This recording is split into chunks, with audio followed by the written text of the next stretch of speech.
Blog Talk Radio. Playing Sports City Chefs from Amazon Music. Yeah. Woo. Let's go. Y'all need to sit back, listen, enjoy the vibe. Sip something, light it up, enjoy the ride. Cause the Sports City Chefs is on tonight. In the kitchen cooking up, they on the rise. Sports City, chefs, chefs. Sports City, chefs, chefs. Sports City, chefs, chefs. Sports City, chefs. Yes, Lord, we got a brand new president. Joe Biden, we riding, I pray you heaven sent.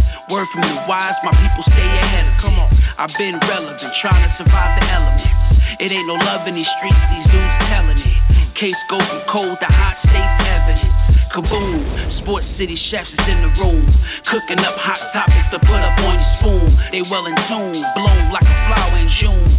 Superman vs. MF Doom, the clouds loom. So tell a friend it's the Sports City Chefs again. Pay attention, tune in, we on the set again. Sports City, Chefs, Chefs. Sports City, Chefs, Chefs. Yeah. Cabby, Taj. Woo! Connecticut. Man, it's just something about that. They say Connecticut, and my skin just bubble up, man. Goosebumps like crazy. Welcome to the doggone Sunday morning brunch. Listen, I'm feeling kind of Sunday, you know, with all of the goody but oldie people that used to be in this building with me. Feeling kind of Sunday. It's Christmas to me in the NFL atmosphere, so we got a lot to get into. Unwrap, put in here, boil, sizzle, saute, whatever you want to do. But before I dig into this show, right, one of my favorite comedians of all time, right, top three, and I don't care how people say it, but he's top three to me. I got Richard Pryor, Red Fox, and my favorite out of the three of them is Robin Harris, right? One of his jokes actually took like a serious turn this past evening, I think. And he said, so Leon, how does it feel to be heavyweight champion of the world? And, you know, Leon, you know, had probably like a minor speech impediment and just trying to hear Leon trying to talk in the interview after beating Muhammad Ali. But I do want to give a shout-out and a moment of silence to Leon Spinks, former heavyweight champion of the world.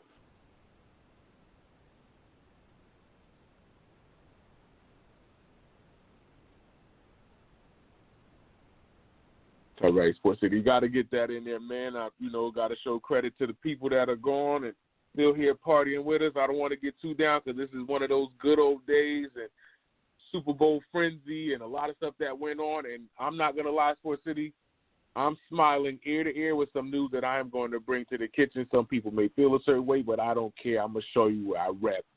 I rep my team on my sleeve, my back. I put them on my back. But I'm going to get into this show. So I have calling out of the DMV, the 412, the 703, the 215, I don't know, it's so many different numbers this dude give me. I have Mr. Simmons in the building. Welcome to the brunch. How are you feeling this morning? You know, man, it's a good day to be here in the building, man. We got a lot to get to, so I'm going to go ahead and skip the introduction, man. Let's go. Oh, okay. So he's serious. He's serious in it. He's serious. I like it. Okay. I have my other co-host calling in by way of the state of Connecticut, one of the architects behind the scenes of everything going on. I have my nemesis, my co-host, Barry the Villain. Welcome to the Super Bowl brunch. How are you feeling this morning? Villain. Knocking no answer, no slow dancer, hopeless romance, and dopest flow stanzas. Yes, no, villain, metal face Destro, still incredible in escrow. I'm here in the building. What's up, baby? Hey, I done took off this blazer, loosened up the tie. You already know, Tymeless is alive. I'm feeling some type of way. I can't wait to start diving into this. Now, Sports City, allow me to introduce somebody that has been holding me down for probably the past month or so. I got in tune with this guy, and he's been holding Sports City down. doing a lot of promo and speaking big on us, and he came to come get it this today. So this is his first time on air with Sports City. I don't even know how to introduce it. Like, he's by way of Michigan, by way of Cali, by way of Indiana. This guy is a Rolling Stone, one of the pillars of NBA on CH, a.k.a. Clubhouse, trying to do some, cross-network, simulcast stuff here with Sports City as well. And he's one of the guys behind the scenes. We have Chris in the building. Chris, welcome to the brunch. How are you feeling this morning? Hey, what is up, my man, Ty? I can tell you what, I'm just happy to meet Barry the Villain. Bro, Ty came to us. I'm just blessed to have him come here. He said, you got to check out my show, Sports City Chef. I popped that on, and the very first episode I heard was Barry the Villain spitting some bars, man, straight fire. I'm happy to be here to share the stage with y'all. Thank you for having me on your show. My name is Chris. I run one of the biggest NBA rooms on Clubhouse, that new audio social media app that you need an invite to get to on the iOS platform. Hey, but don't worry, Sports City Chef listeners, it's coming to Android, so you're going to get on it and you're going to hit us up because we got big plans for my man Ty here because that's how dope he is. Once again, one love, appreciate you for having me on this show. Barry the Villain, man, I can't wait to hear them bars you're going to be spitting today. Thanks. Hey, listen, they're not mine. They're MF Doom's. I got to give props to the original villain. Rest in peace, MF Doom. So I love just coming in and spitting something that he blessed already. You know what I mean? But thanks for being here, Chris. Love your stuff, man. Yo, don't talk to me like Barry got skills. He's all right, but he's not real. Okay, that's what Oh, here you go. Here you go. Here you go. PP's that there. We're seas in the field. Never fear for war. Hug. Squeeze that. Look, don't do that. Don't do that. He got a flow. That's cool with me. He got a little. But none of these.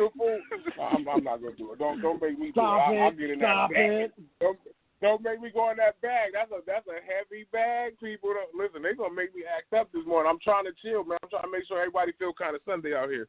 Okay, so there's a lot of stuff to go over today. Like I don't know where to begin. Epic situation. Okay, I'm gonna start with something that got me hyped, right? Because I was hyped last night. Now Chris knows that I've been picking on this team for about a week and a half now, right? And everybody in this kitchen know that I do it too.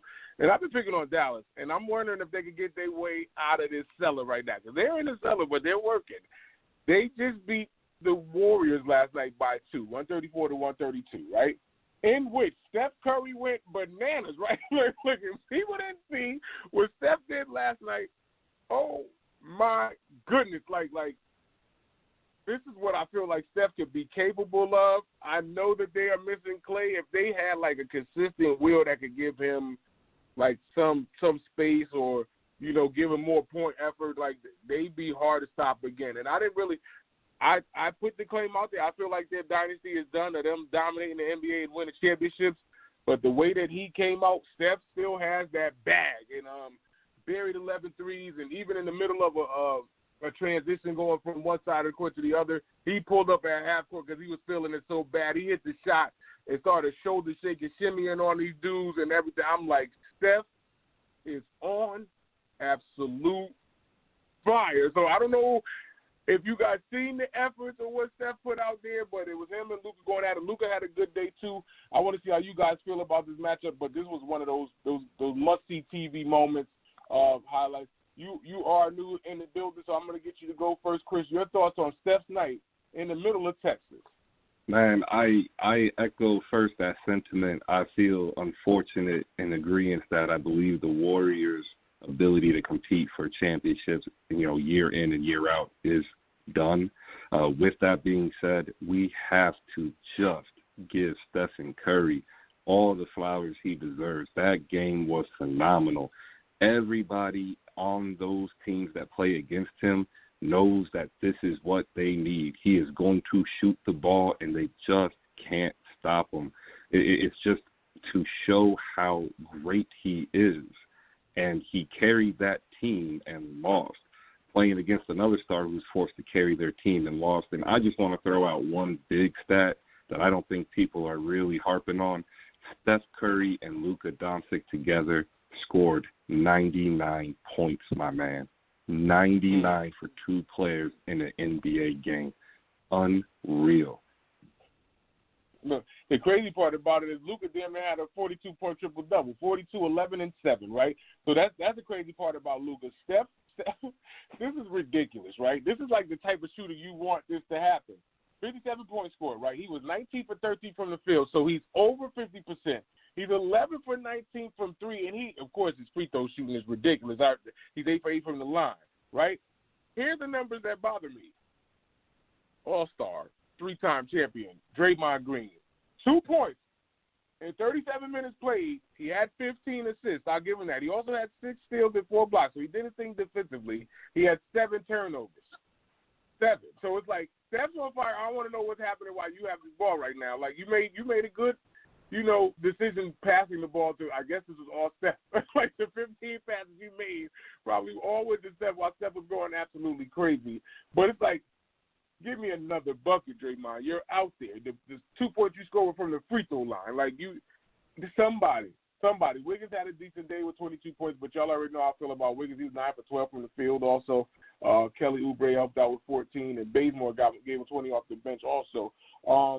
I know I was talking back and forth with these guys, but I'll go with you first, Sirius. Your thoughts on the game between Dallas and the Warriors? Man, this is what I thought this game was going to be. You know what I'm saying? When we were sitting here ready to pour, dirt on the coffin of the Dallas Mavericks, I was one of these guys in this building talking about, hold on a second. You know what I'm saying? This is a team that has a propensity to get themselves back right. And if you look at the stat sheet, looking at the box score here, they got contributions from pretty much anybody who stepped on the floor. The starters each had double figures. Obviously, with Luka leading the way with 14, but there was pretty balanced scoring. Denny Smith chipped in with 10. Keybridge had 16. Porzingis had 18. Richardson had 17. Tim Hardaway Jr. came off the bench with 11. You know what I'm saying? If Luka gets this type of help from somebody, this Dallas Mavericks team is going to be able to compete and make things interesting in the West. Now, now back to the Golden State Warriors, which you were talking about. You know what I'm saying? I'm not going to really throw shade too much at Draymond.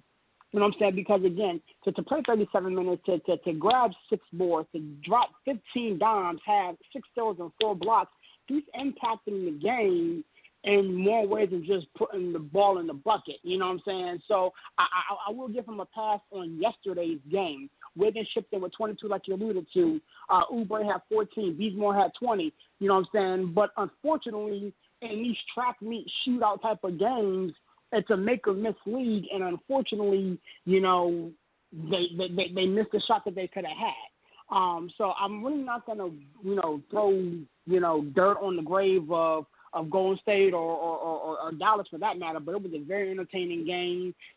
If you guys are doing FanDuel and fantasy basketball, you're sitting pretty right now because again, you're gonna have to pay up, for Steph and pay up for Luka, and they over delivered yesterday. I was talking with these guys, watching the game and just watching, Steph get that shimmy, and it just took me back to what he was doing, before the injury and before KD left and before Clay got hurt and this, that, and the third. It was an excellent game to watch. Salute to both teams. They're going to be a problem for the bottom feeders in the West, like we alluded to on the crossover cafe. This is fun to watch.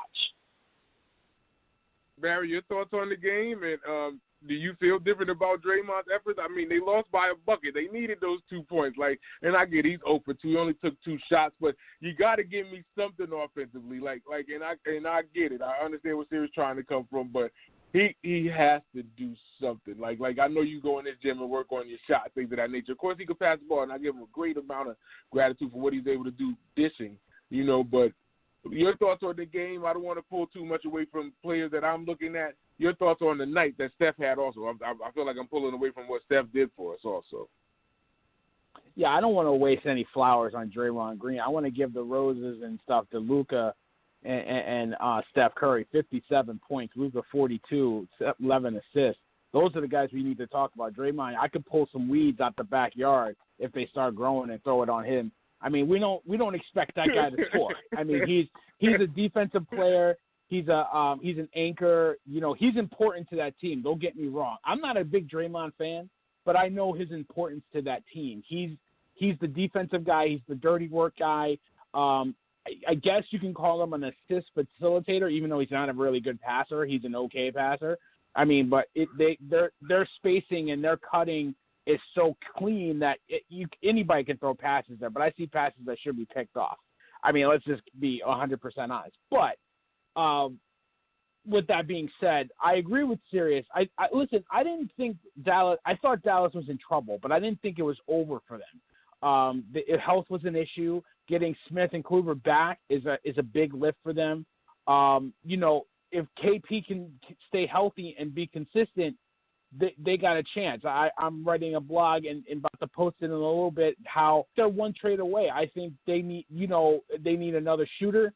If they get that guy, they can get into the playoffs and be dangerous. I mean, getting into the playoffs, being a 7-10 seed with the play-in, I don't think that's a team anybody wants to play in the first round. Ask the Clippers. So, you know, listen, it's not over for them.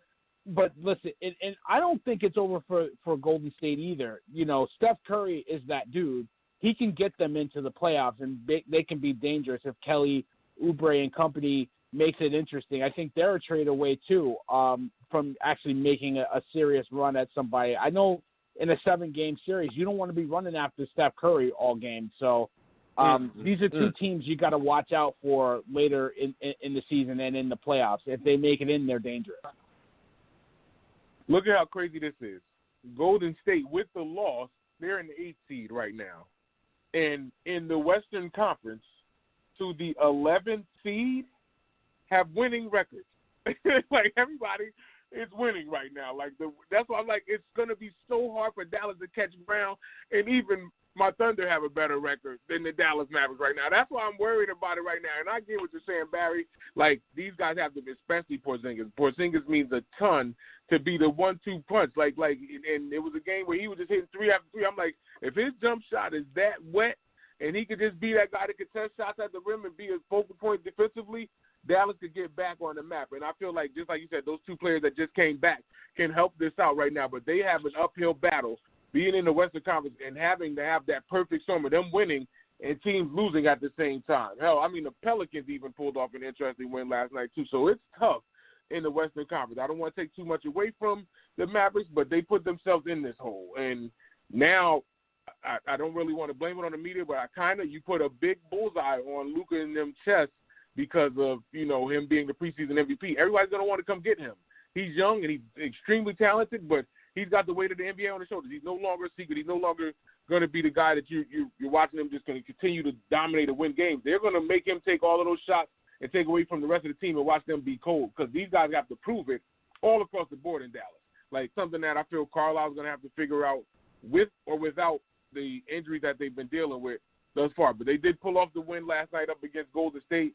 Like I said, that was must-see TV, and man, and I had to be, because I was away from that game when it happened. I wasn't watching, and then Sirius said, "Yo, did you see the shimmy though?" So I didn't see the shot. Like, I missed that part of the game, and then I caught the highlight and see Steph pull up from half court and then just started. He didn't care if the timeout was called or not. He just hit this shot and started bugging. I'm like, if this dude is not absolutely crazy, I don't know what's going on, man. I'm baffled. I wanted to get that one out there because we got a lot to go over. I'm trying to go through the scoreboard quickly.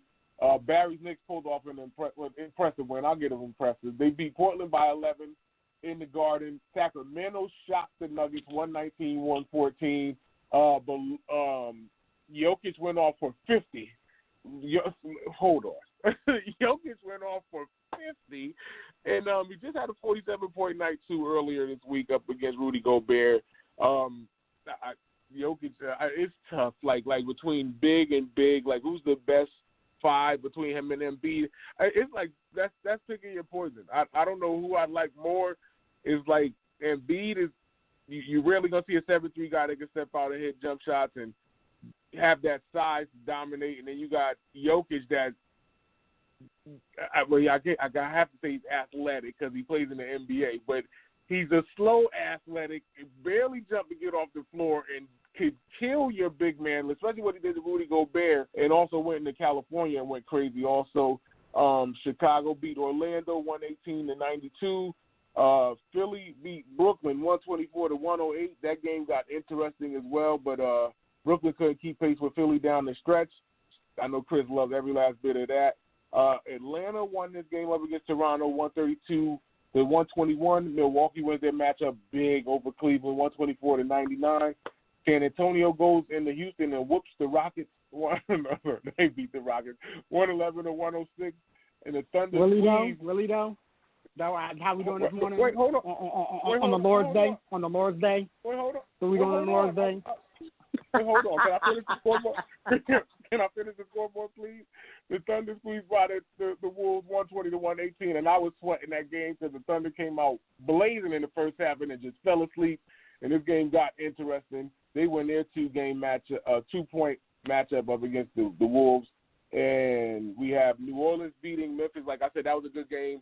118-109. Watching Ja and Dylan Brooks and them go at it with Zion, and it bothers me, New Orleans. Like Van Gundy, please make this team a winner.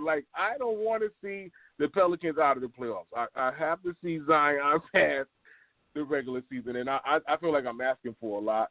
I really feel like I'm asking for a lot, but they have a lot of talent on that team. And they're talking about getting rid of Redick and Lonzo. And if Redick could stop throwing up those jacked up threes, it's a whole nother scenario. But somehow, some way, Van Gundy get this figured out. But I'm talking junk about Dallas. The West is an uphill battle. Like I said, it's the Infinity War in the Western Conference. And to round out the situation, the Lakers pull off a double overtime. They went to double overtime with the Pistons, 135-129. And speaking of which, Barry, your Knicks are talking about getting Derrick Rose and trying to reunite him with Tibbs also. I don't know if you want to speak on that, but I will, get into more stuff as we can move through this day.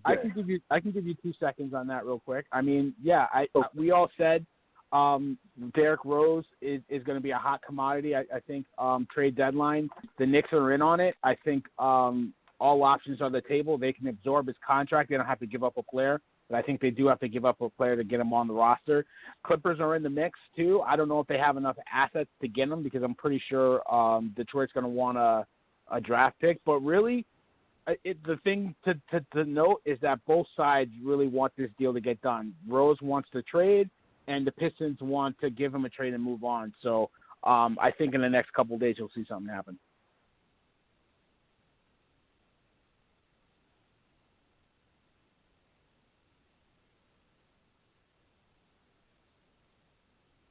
Deal we lose time. Probably. I was actually talking on mute. I'm sorry. No, I was actually talking on mute. That's my problem. I apologize. I said, Chris, do you want to speak on this? Because I know that we spoke about this in depth. I was up here running my mouth. I apologize, Sports City. But, Chris, your thought about the Derrick Rose potential in New York? I think it's more of an indictment on the previous front office staff of the Knicks with the way they drafted and traded. They have a couple of young guys that never really fit in with them in the first place with Nicolita and DSJ. That would be Dennis Smith Jr. The Emmanuel Quickley aspect of this cannot be ignored. I believe what Tom Thibodeau has realized is that although Elfrid Payton can be a serviceable guard, he's not a high-quality starter, but he's also not of the ilk to say that Tom Thibodeau wants mentoring Emmanuel Quickley. And he already has a trust with Derrick Rose. Derrick Rose already knows how the practices are going to go, the culture, the philosophy. So I actually like this move in a sense for mentoring Quickley and even Mitchell, just to allow them to even build a deeper resonance with Thibodeau and buy in deeper. But in all honesty, this move doesn't move the needle for the Knicks. The Knicks are still going to be on the bottom end of most nights, as it looks as though their offensive start has kind of tapered off to what we were expecting. But we can say that, they're about 6 points a game away from being an actual very competitive Eastern team. where they could get into the top 4. So if Derrick Rose can come in and is healthy, that's what I think the advantage is here to that. Plus, his contract is great. You can't complain about the contract. And if he were to want to play one more year, he might even be amiable to signing a sign and trade because of the relationship he does have with Thibodeau. So in regards to Derrick Rose, I think that would be a great move for business-wise, but not necessarily a great move for basketball-wise, especially for the Knicks. However, for the Pistons, with Killian Hayes being injured, if they can bring over either DSJ and Frank Nicolita just for like a lotto ticket, what I call one of those dollar scratch-off specials, you never know what you might unscratch. Nicolita's shown flashes of being a great on-ball defender. He might not be a point guard in this league, but he can definitely be a combo guard. DSJ in Dallas, he came out looking real good his rookie year, to the point where LeBron James even said that the New York Knicks missed out in drafting him in the first place. So he asked for some G League time. Maybe if he goes in this deal, he gets some run with Detroit and he can get his career back in order. But really, this also is just a move for Derrick Rose.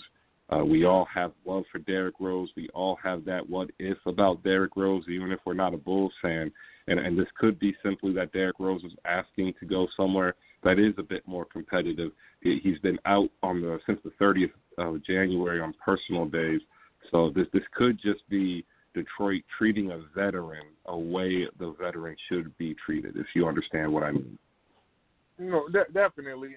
And the one thing I love about this situation is how Thibodeau's trying to stay true to him. And personally, I don't want them to try to get the Lakers to work some type of deal to get Derrick Rose to go with LeBron. We already dodged a bullet while they were together in Cleveland, and I don't want to see LeBron get any more power trying to get Derrick Rose there. But, I mean, if you feel like I'm wasting time talking about the Knicks, I can't know, but I'm just joking about it. But it would be good. No, you know what, TP? Can I say one thing, brother? Can I say one thing? Yeah, got you.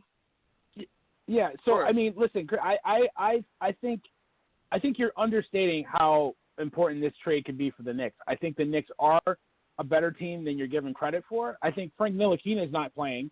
Kevin Knox is not playing. So if you can trade them, and Dennis Smith, he's not playing either. So if you can trade them and get a guy that can come in and start at the point where Elfrid Payton is giving you little to nothing, maybe once a week he shows up for work. I mean, and everybody's saying like how this is going to limit Quickly's minutes. I'm not the guy here that thinks Quickly should start. I think Quickly is a second unit guy. Get his feet wet playing against the second unit. You don't know how he's going to play against like Lillard and then Curry and all these guys every night as a starting point guard. Bring him in slow. Let him learn under Derrick Rose. Derrick Rose wants to be a mentor now. I think it's a better situation. And the Knicks, they're in the playoffs. If you stopped right now, winning 2 straight against, I guess the Bulls and the Blazers, you get a guy like Rose that can score from the point. That makes him a little bit of a better team and maybe an attraction for somebody that want to come here via trade or free agency. So I think it's a big trade for them. I think it's not a home run, but I think it's a good, solid, up the gap kind of double. So that's just my 2 cents. I think it's a good move. And you know what? I think it's better for Rose to go to the Clippers. But, I don't just think there's enough assets for the Clippers to give Detroit what the Knicks can give Detroit. A $7 million contract is pretty good. You can fit that in under the cap. But all the draft picks went to go get the PG-13. So I just don't know if the Clippers got what they need. I'm going to say this about the Derrick Rose thing.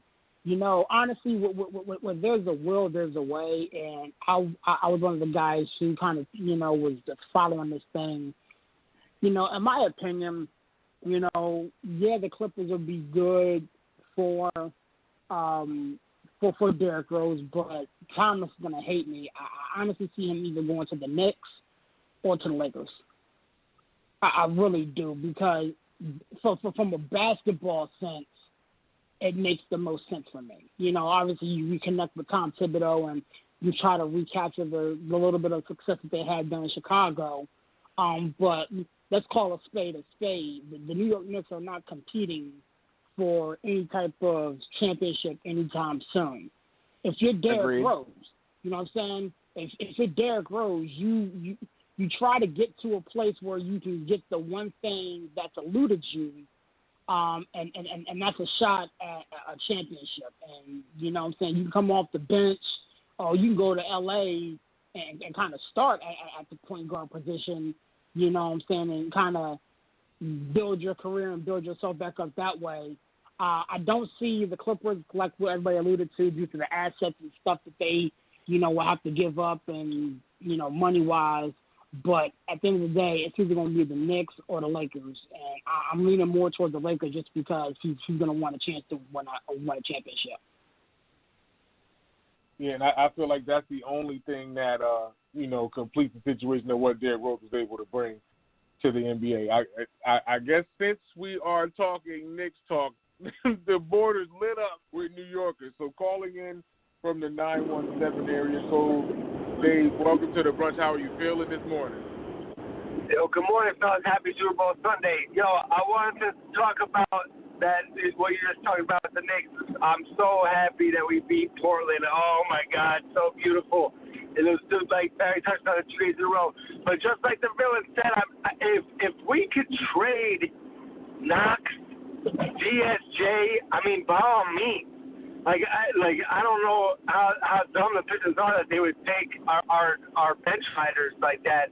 But I mean, if people are really have faith in dudes like Frank and Tilikina, and want to take them out, I don't think that would work. I don't think that we would be able to just trade guys like that. I think we have to trade somebody like throw Peyton in there too. That's why you had an interesting take, Barry, on maybe just get Peyton out and let Rose come in and be the starter. That's the interesting take I didn't even think of, because that sounds like it could work. But man, I'm just excited about the Knicks right now. Agree with what you said too. We are already competitive. We're not going to be competitive. We're the sixth team in the East right now and playing the best defense in the NBA. So the Knicks are competitive. The Knicks are not going to be competitive. The Knicks play D, baby.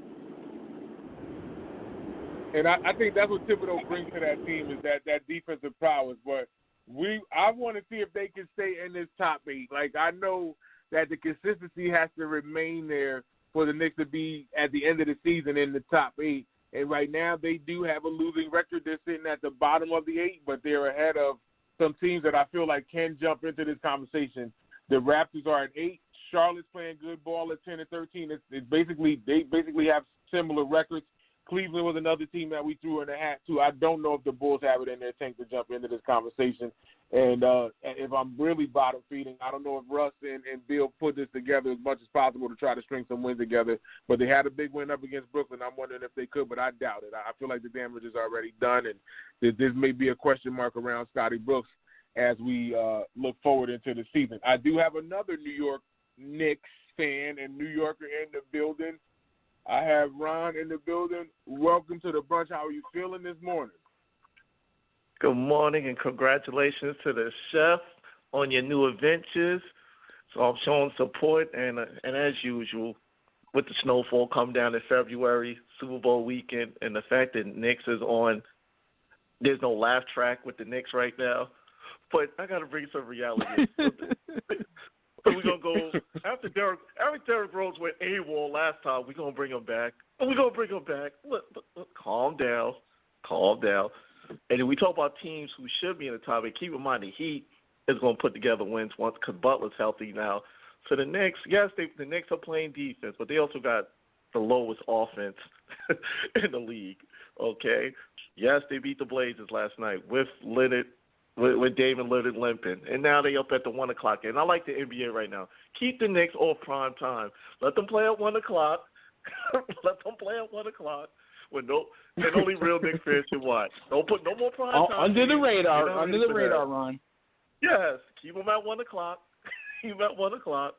But the Knicks right now, and we can't just shove Lil Payton to the side. What happened is it's the 2 and the 3 spot. You have to find shooting to stop these slow starts. So it's not just grab quick, because New York Knicks fans, it's like the reverse Linsanity.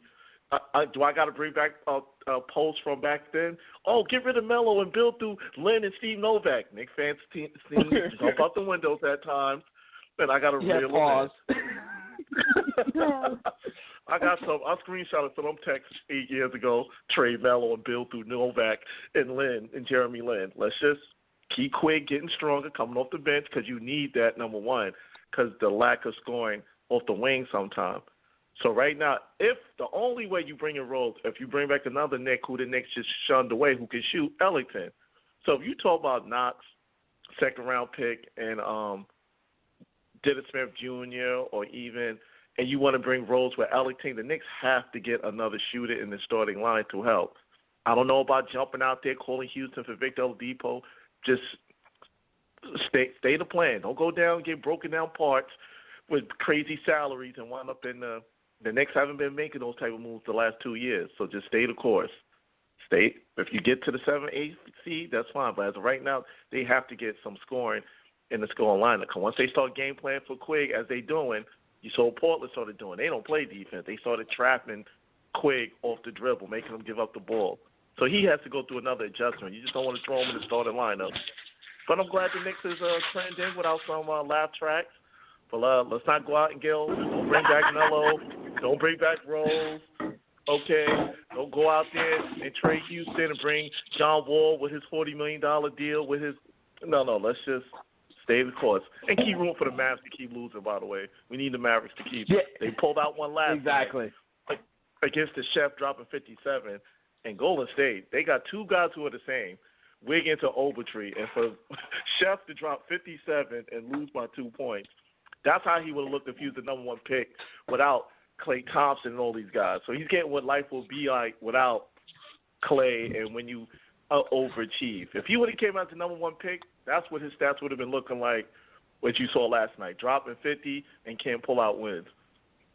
But, yes, the Knicks, with the snowfall, snowed in, a 1 o'clock game, if they get the heat, that's 3 games in a row, and just stay the course. I honestly think, Rose is a win-win because the contract is light and you can use the scoring and you're not getting it from Peyton. So there's no harm, no foul. I agree. Don't trade for Oladipo. If you can sign him in the offseason, don't give up assets to get a guy that you can get in the offseason with the cap space. I don't think that makes sense. But I think staying the course, but then bringing in somebody like Rose still stays the course because he's cheap and he does give it a boost in scoring. And I agree. Quickly, everybody loves him. He's like the Jeremy Lin of the moment. But if you throw this guy in the starting lineup, you're going to stunt his growth. Let him play in the second unit.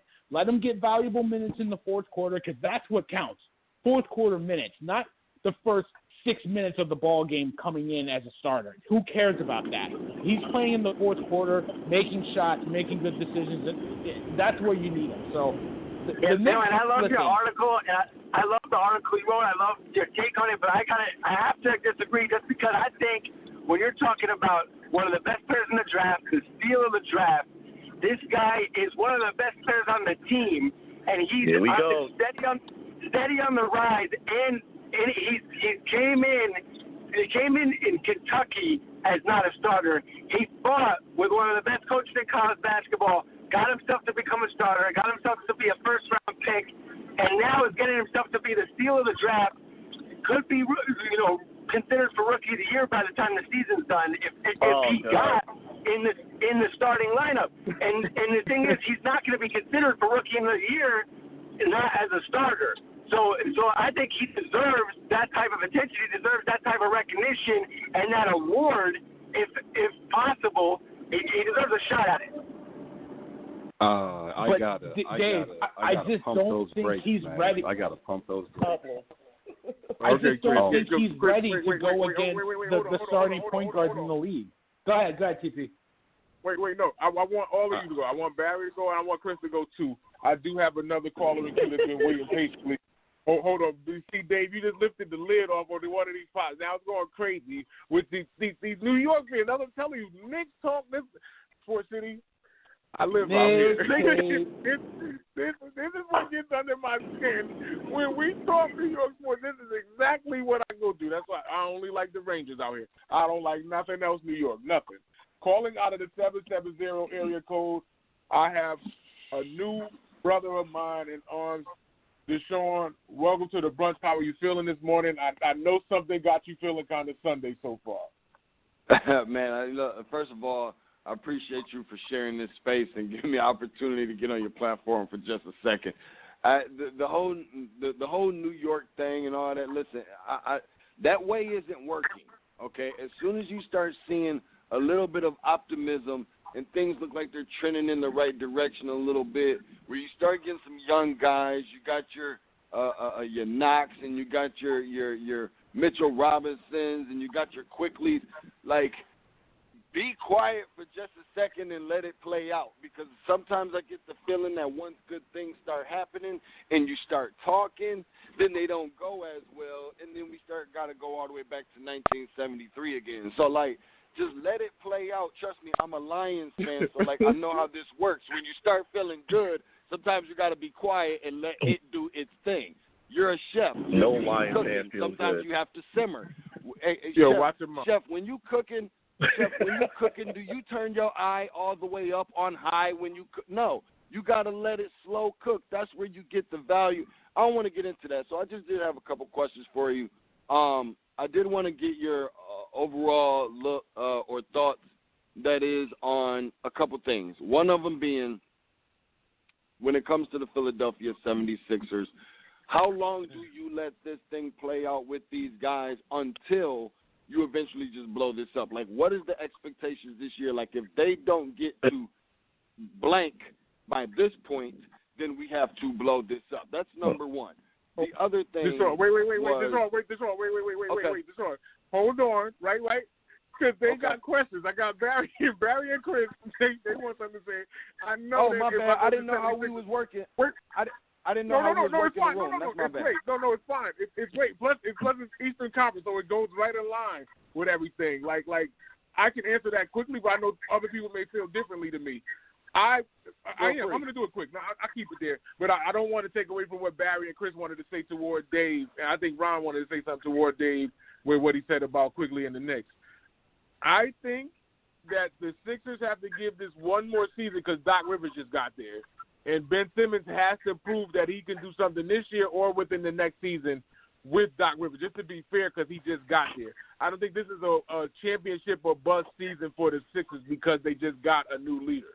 You know, so that's how I feel about that situation. It may differ within the brunch right here, right now. I don't even know how to mix these two topics because they're hot.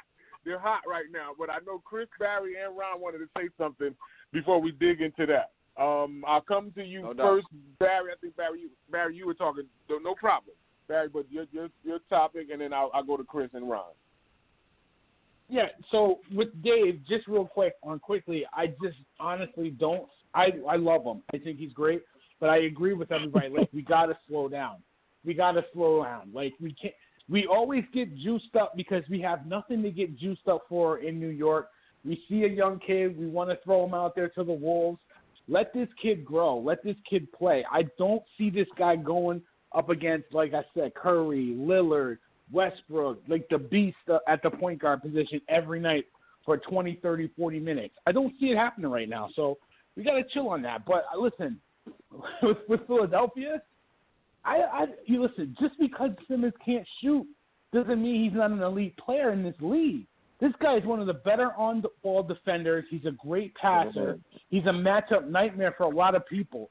Just because he can't shoot, that doesn't mean anything. Everybody wants this 3-and-D guy. Huh? He chooses not to shoot. It's a difference. He chooses not to shoot. Exactly. So what? But that doesn't mean he doesn't get his 20 and 10 a night.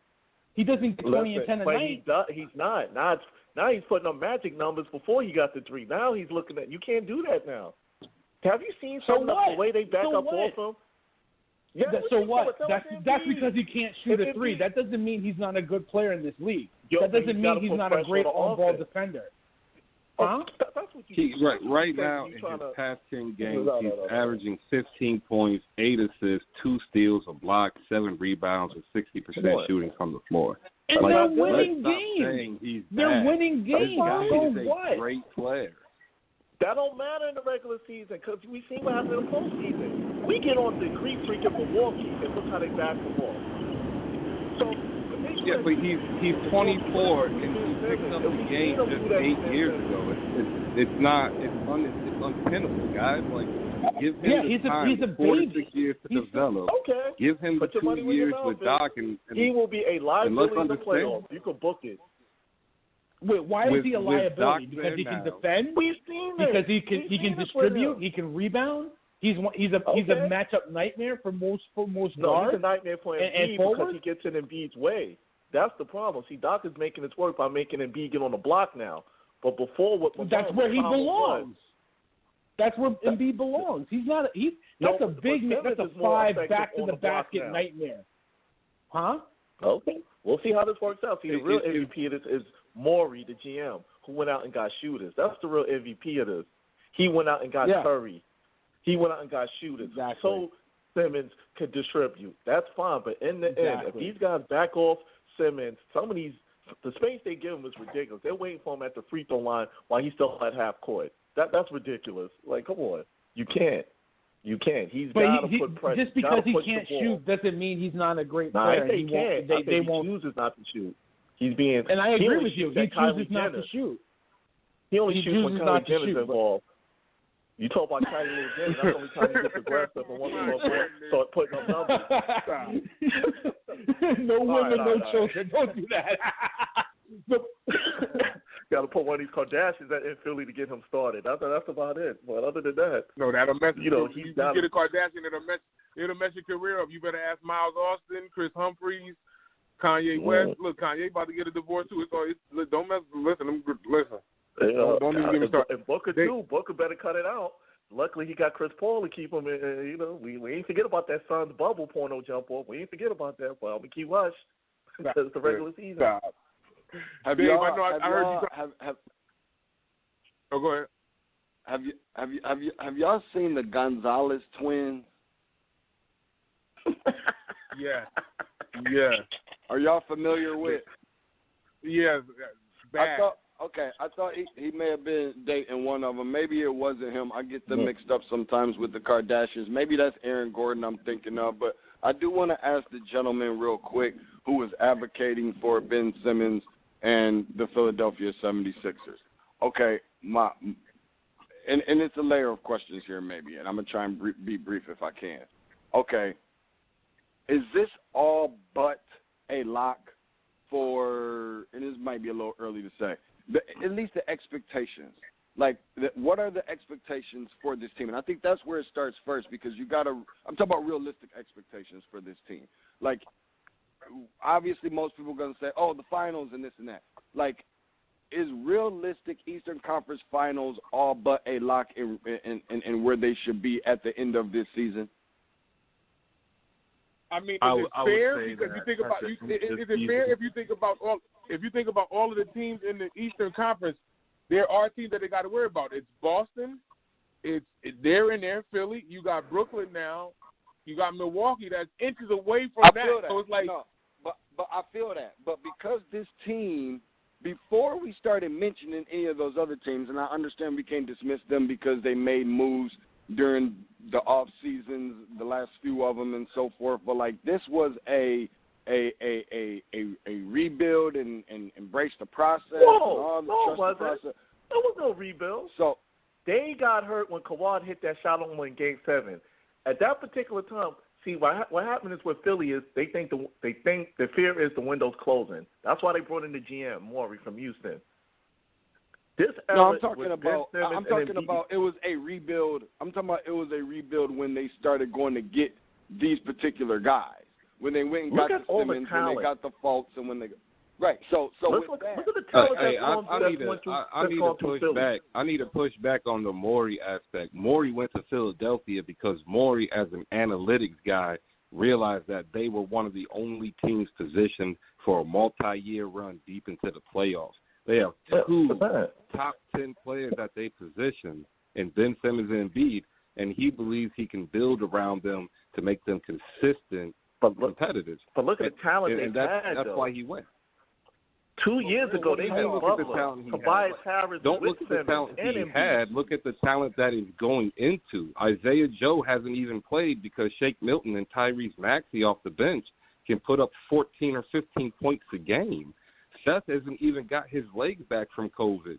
I mean, he's built that team to be competitive. He brought in vets to mentor them and to keep them steady in the playoffs. They need shooting. They need a shooting. They ain't bringing vets. They need a shooting because somebody won't shoot. They have Danny Green who can shoot and has proven he can shoot in the playoffs. He has Seth Curry who actually, by percentages, is just as good as his brother. And then they drafted three shooters. Stop. See. Here we go. Stop. And on top of that, Tobias Harris also is getting 2-3 points a game and averaging 20. They have put shooters around. It's just you don't like the makeup of the team. That team but where's the cutoff line for this team? This team has been right now. The cutoff will be the conference finals. Like I expect them to be in the conference finals. No. I'm talking about. I'm talking about in terms of after how much time do you start saying, all right, we got to make a decision between Embiid and Simmons, or something has to start shaking. Like because what happened was is that. Say it again. I would say by All-Star game, by the trade deadline or All-Star game next year, they will have figured out which of the two, if this doesn't work, will be moved. If they get knocked out early again, Simmons is gone. Now, okay, so here's my question. What is considered early? Is that if they don't get to Eastern Conference Finals, that's considered early, correct? Not making especially if it's an extravagant. They get swept. Shaq killing everybody. Would that be fair? Wait, hold on. Would that be fair though? Like, because it's dogs in the East for them. Like I get absolutely. It. You just said they got top 10 players. Get it done. Get it done. I just feel like we keep giving them a longer leash every time because at first it was like, the reason why I'm saying that. Hold on. I'm just saying that at first it's like, okay, well we got to give these guys time to. They're just in their first year. They're just in their second year. One guy didn't play because he sat out or whatever. So we're gonna load management him for the whole year. And then after that, it's like, all right, well they ran into Kawhi and these guys, or they ran into these guys. Now it's like, okay, well now they needed shooters, so we got the Seth Curry. Well now we don't know if that's gonna be enough. Well the Doc Rivers thing, and now we got to give them a year or two. How much more leash? That's why I was trying to figure out the cutoff line. Like, when is there no more excuses? Is that at the end of this year? Is that at the end of next year? Like, when is it? When Simmons put up 12 points in the first round and they get swept. The trade deadline of next season. It'll be by the trade deadline of next season. That'll give Doc Rivers a year and a half. If they get swept or if they don't make it to the conference finals and it looks exactly the same next year at this time, they will make a move. But to say they need to make a move now in Doc Rivers' first year, when he has been proven to be able to take teams to the playoffs, then we can't have that discussion. We can argue about what happens in the playoffs. Not taking teams to the playoffs is not in doubt here. The thing is to get them over the hump, because he's got a lot of blown 3-1 leads in series on his resume now. Correct. So that's true. But again, is Doc Rivers taking the shot? Is he getting the rebounds? Is he making the assists? I get it, but he's a player empowerment coach, guys. He's a player empowerment coach. But none of the coaches are doing that. He's going to roll with his guys. We said that when Malone was running things. We thought the players was running over Malone. So now if you bring in Doc, he's supposed to bring in this championship pedigree, allegedly. So we going to see. Okay, I don't think it's. I mean, I promise I'm gonna go after this one, but I just wanted to get you guys' take, and I'm gonna hang up and listen. Because thank you for sharing the floor with me. I wanted to get you guys' assessment, like very similar to Philly. Okay, and I'm not saying the expectations are the same because they're not, and I don't think that they can be. But I'm here in Atlanta. I just kind of want to get your take on the Hawks. Like, what are the realistic expectations? What do they need from what they don't have, and so forth? And then I'll hang up and listen. I just kind of want to get you guys' view on, like, is this definitely like this team has to make the playoffs? Do you believe that they will make the playoffs? And then, but I appreciate you guys for giving me the floor. You don't have to go because I since we Lions fans, I got news. I got news, man. I got stuff going on in the kitchen, man. Just chill out. I've never seen two Lions fans in one place at the same time, so he's got to stay. That's a lie. You lying. Look, you lying on Sunday. You lying. You want me to give you a refresher? Your co-host Is it his on the son a baseball Lions fan? Hold on. Hold on. Y'all being real disrespectful. Y'all being real disrespectful on a Sunday, and y'all over there teasing like it's first grade picture day. Now the fact of the matter is, Barry had a co-host that he ran with from Detroit. You see what I'm saying? And so don't be disrespectful like that. Don't do that no more, because I will start clowning these Knicks and how the topic went from the Knicks to Philly that fast. We went from the Knicks to Philly that fast. What happened to the Knicks talk? That's how non-relevant they are. Okay, so don't get me started. I've been lying since the Lion King. Okay, calm down. Wait, hold on. I'm the Lion King now. Whoa. Wait a minute. I know you're not talking gangrene. Like gangrene is out here talking. Like don't start. Like don't start. I mean, like listen, we're talking about the Cowardly Lions with no heart over here. I mean, what are we talking about? Listen. Hold on a second. Like hold on. Wait, time out. Wait, hold on. Like a girl with a tight weave, y'all better go ahead. Listen. Dirty Sanchez got more road wins than Matt Stafford in 10 years. Let that sink in. Listen, no, you can. Okay, you're right. Wait, you're right. You can ask every last one of these, including Barry and Sirius, and I want Sirius to be truthful because it's Sunday. I've been begging for Stafford to go, begging. So you know it too. Like I had these conversations with you on the low. Like, are you out of your mind? Like everybody going there with that big arm, he can go. Look, there's no. But now you got golf. I mean, we got to see what. Listen, but here goes the funny part about it. We could either move him. I hope they pick up one of these big quarterbacks in the first round, though. Get somebody to learn what Goff up to. If Goff ain't fitting the bill, they can get rid of that. Bye. Get out of here. Get out of here. Don't sit up here and hang on to Goff and then don't have a quarterback for the future. You better get one of these guys that's cooking right now. That contract is pretty crazy, though. I that's the only thing that bothers me about it, the money, and that's the one thing that I can't get over is the money facet of both of them being Stafford and Goff. The money that they tied into both of these dudes, like it's so funny how these front office get so enamored with a big arm quarterback. They just want to see a rocket arm and don't think about the intangibles at the end of the day. But that's the same thing that they with Andy Dalton. They did that with Matty Ice, even though I feel Matty Ice probably is worth that contract, but the wins hasn't translated, things of that nature. But I do have another caller in queue calling out of Atlanta. I have Naj in the building. Hey. Naj, welcome to the brunch. How you feeling this morning? Man, you know how it go, man. Super Bowl Sunday, I ain't really got many bets to make, so it is what it is, man, at this point. What's going on, y'all? It's cooking. This kitchen is completely on fire. Every last one of y'all that came here, I'm so happy that y'all brought the fire this morning. And I didn't even crack football at all. like I didn't even crack football at all. Is there anything that you like to allude to? Because I do want to jump into the football after this portion of the segment. Well, before you do that, somebody said something about the Hawks, right before I got in. So, basically, the Hawks just have playoff expectations. That's it. You don't have to win a series. All Hawks fans, I think, will be happy with is if you show well in the playoffs, meaning don't go out there and get ran out the gym for nothing.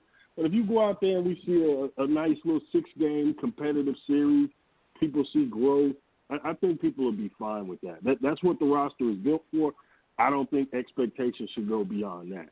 Like, this is a nice young team. Karen. You like what Capella's bringing, which kind of changes things, which does kind of give some people a little more hope than they probably should have. But first-round exit, I think people will be okay with it if it's competitive. They get to the second round, and people are dancing in the streets. Like, we're talking about being unrealistic, like other fan bases, to the point of, Well, why, though? You got a 30-10 guy. Y'all brought in free agents. It should be at least the second round. You got a 30-10 guy that you believed in over Luka. You brought in some veterans. I think the goal for them to at least get to the second round. They brought in a lot of hype. They brought in some pieces that fit. Wait. Except that their name that they brought in is injured indefinitely. Like, Bogdan Bogdanovic is no longer playing. Danilo Gallinari is just getting back on the court. Like, it's on the, but they're not playing. You can bring them in. If one of them hurt for the year, it doesn't matter. And then with Collins, I don't even know if they're going to re-sign and bring Collins back. So that's the key. Well, I mean, if they're going to... Wait, Ron, you said, so Ron, you believe, Right, Ron, you believe that the Hawks can get to the second round? As it sits right now, the Hawks would be playing that dude, first round. No. If Trey's that dude, that little light-skinned angel, if he's that dude, and they believe to him over Luka, he can't keep getting his pass. You got an extra pick. I know they waited on Cam Reddish. Them Duke players. He's got to try to get them over the hump if he's supposed to be that next superstar. Yeah, one thing that has nothing to do with the unreal. If Trey, hold on, I just got here. Y'all been here. If Trey is an all-star caliber player, even if we're talking about bottom of the roster all-star guy, and you hope he's going to be an all-NBA guy, then he's on the right trajectory. You start off as a bottom basement rebuilding team. You slowly make your entry into the playoffs, and then after that, you just continue to build on it. But this whole thing to where we do somebody's legacy off one playoff run or one series, like, man, that stuff is ridiculous. The kid is good. Because he's going to be compared to Luka. Luka already got them in the playoffs in the West, making runs. So now, they were built to be in the playoffs. He had another all-star on his team. We got another fringe guy who we don't even want to give a max deal to. And I don't knock him for not signing Collins. With Luka, Tim Hardaway Jr.? What do you mean that roster was built for a run? Name someone else on Dallas. Finley Smith? Dude. Nobody said anything about a run. That said that team was built to make the playoffs last year, which they did. And then this year, the expectations for them. Hold on a second. I hear you. Just let somebody else get a word in. So Dallas is built to make the playoffs, which they did. Now the expectations for Dallas got so high. Now everybody else is realizing, like, wait a minute. No, they're just the playoff team. They're not actually championship contenders. So now the expectations are getting more realistic for Dallas. Atlanta is going to go through the same process. This year you make the playoffs. And then some people are going to jump the gun and say, oh, well, if Trey's not in MVP consideration, then he's a butt. Well, that's just ridiculous sports talk stuff, man. In real NBA slow progress, what we always see, this is what happens with young teams. You make the playoffs, you take your lumps, you continue to build, and then after that you can start talking about legacy and did you make the right pick and all that other stuff. But for now, it's way too early. Way too early. Well, that used to be the case until rookie deals came into place when guys got to get max deals after 3 years. So you have to figure it out within that time frame. You can't wait. So when you make the guys you brought in, yeah, it was a risk. Gallinari, being banged up and Browngo, but the key part is the pieces they got in the Luka deal. They had to be on the money with that. Collins is a 2010 guy. If he wants max money, what are they going to do? What are they going to do, especially with the other pieces around him? You trade him. He's not a legit max guy, so you trade him. And as we're looking at the Hawks right now and how they're treating him, obviously they don't think he's a max guy either. And I don't knock him for it. Nothing wrong with that. Flip him for another asset and keep building. And I think that deal's going to be hinged on the progress on Atlanta going forward with Trey. Because if they miss on that, it's going to be hard to really keep pieces around Trey as he projects to that next superstar level, like what he's trending towards. These are called good problems, you ask me. When you start talking about being a playoff team and having to shift the parts around to make things work, those are good problems, man. When you look at Dallas, ultimately, if it goes bad enough, then KP won't be there. And you try another set of horses around Luka. You just keep trying to figure it out until you get it right. Not to mention, Durant is getting older.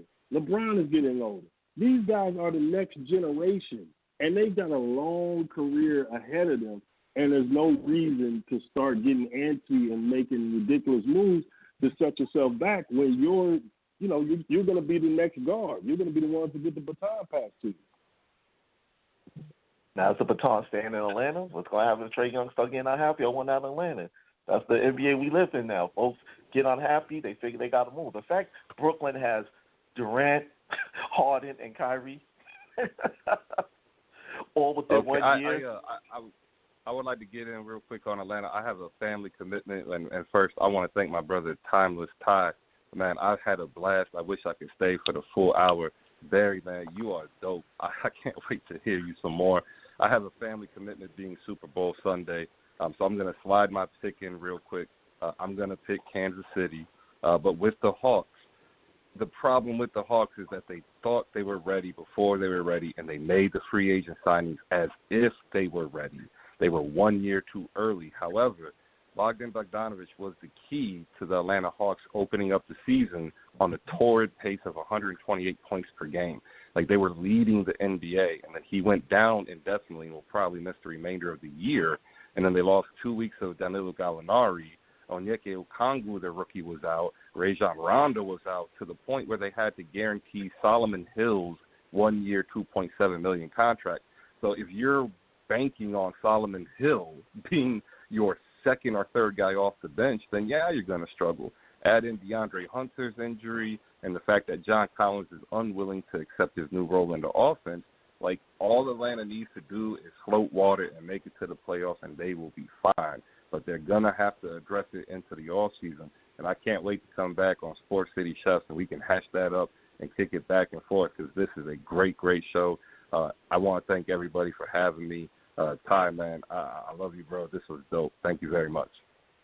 No, definitely, man. It's so bad. This is the bad part, right? Because you got to go, right? I didn't even talk football yet, and I got a whole bunch of football to get to right now, and it's like I got 50-plus minutes. Like I got to try to see this because it's hot in this doggone building, man. Super Bowl Sunday, and you got calls from Atlanta? That's tough. Super Bowl Sunday and calls from Atlanta? You thinking Atlanta calls will get off early. You know, being the Super Bowl Sunday and all, and Brady's still in the bowl, but, you know. See, I got to save that Atlanta basketball talk for tomorrow. We got to get you some football, baby. Yeah. Believe me, the crossover cafe should be lit. Y'all got to come to the cafe Knicks tomorrow. fans a trip, man. Knicks fans get a couple of headlines and they think they on the docket, but we can't be on the docket. Come on, man. Come on now, nah. Be fair. The Knicks are we're not talking. That Knicks hate. Say it louder for the people in the back. Say it louder for the people in the back. There's only one team at the top of the Forbes list. That's the New York Knicks. Oh, I'm not happy I didn't know we watched. And that's not good. Instead of games, I watch games, not Forbes list.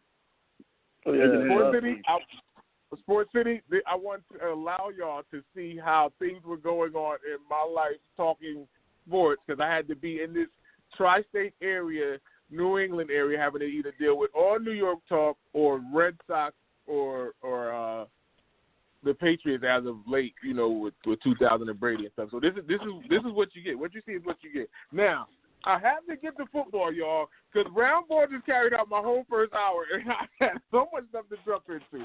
But here we go, y'all. So first and foremost, right, we have a situation with Dak Prescott, not close to a deal that I wanted to discuss. Wentz imminently being moved with the Eagles coming out talking about that situation. And then Sports City, I'm happy as heck, right? But I'm like torn, right? With the people that just got, you know, elected to go to the Hall of Fame, right?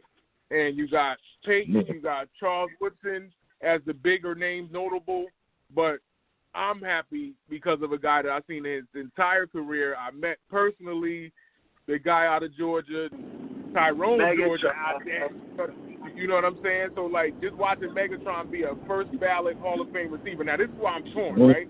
Because T.O. didn't get a first ballot, but Calvin did, right? And I think T.O. did more in the game than Calvin did. So I'm like torn, because I'm like happy to see Calvin make it. And if things clear up, I want to go to Canton because I've never been. But it's like I want to see how you guys feel about the names that have been elected to go to the Hall of Fame. Do you agree or disagree with Calvin's first ballot election? I know this could be very hot. I want to throw this one around. Yeah, hey, Todd. but before you do that though, let's just say this though. The T.O. thing, that's about vendettas. That's about writers settling scores. That's a personal thing. It had nothing to do with T.O. not being a first ballot Hall of Famer as far as talent and performance. We all know he should have been there. So I don't think we need to penalize Calvin and say that, oh, well, since he didn't, then does Calvin deserve it? No, Calvin deserves it too.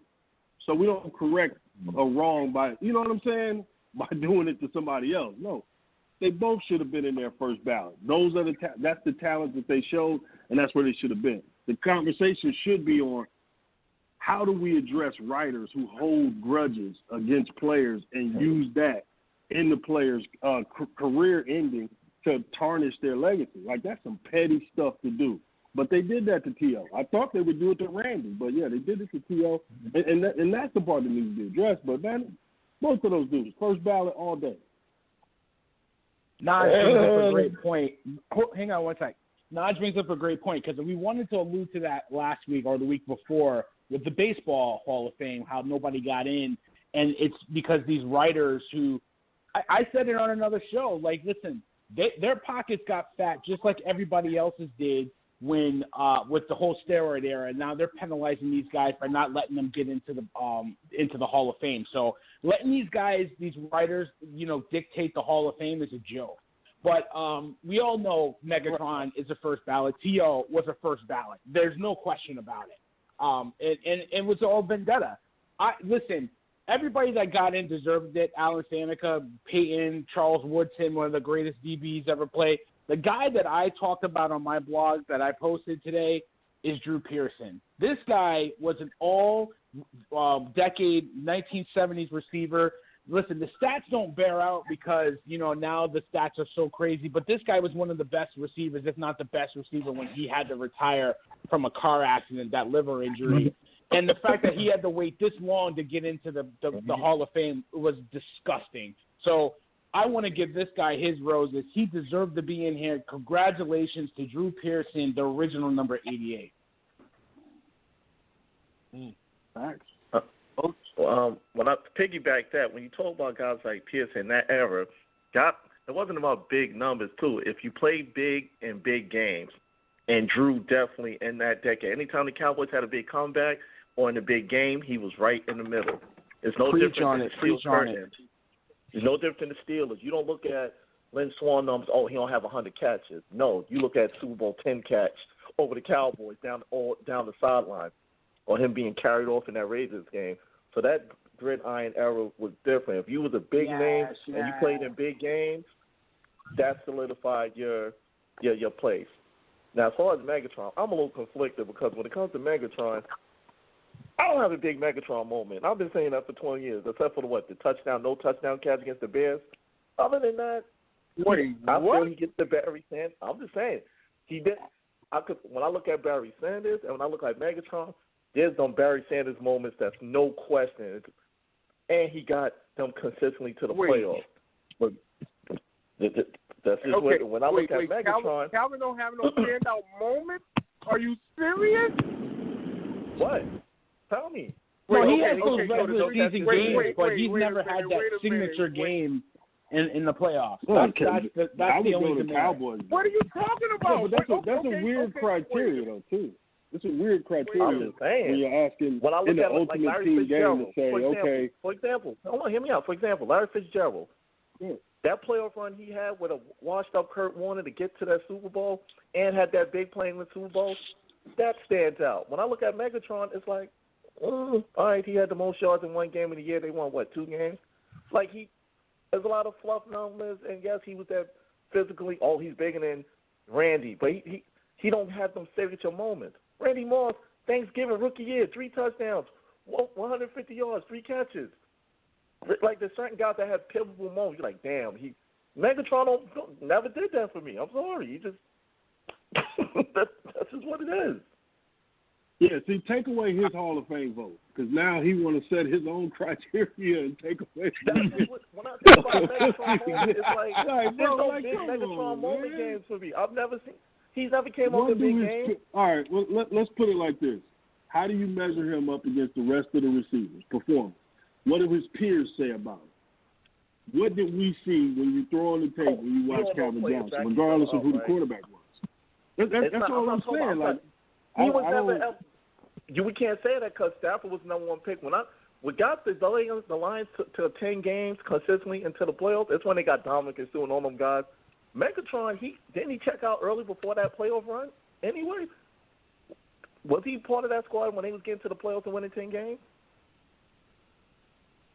So now getting hurt is the problem? Like, I still don't get what you mean, man. I get signature moments is a thing for you, but I don't think we can make signature moments. All right, put it like this. Signature moments is one of the criteria. Let's say that. Let's say we're doing this based on 5 different or 6 different categories, and that's one of them. If you say other guys have this and he doesn't, okay, then you go to the other categories. Does he have those other things? And the answer to that is yes. Let's bring on some DBs and ask them if Calvin is at Hall of Fame. No, we're not talking about matchup on the field. We're not saying bring on some defensive coordinators. When I'm asking him against the great, he's not even top 10 to me. Megatron, he's not even top 10. Really? Whoa. That's kind of organization. Wait. If he's drafted to another organization that has the same body of work, then we celebrate. So Megatron's top 10 wide receiver of all time, then. That's what you're saying. So when you looked at him on Sunday, you felt like you was watching the top 10 wide receiver of all time every time you watch. Yeah. I mean, listen, he may not have the signature. I saw that Hang on. I saw this dude put up 1,000 yards with Reggie Ball as a quarterback. That's the kind of greatness you're talking about with Calvin Johnson. He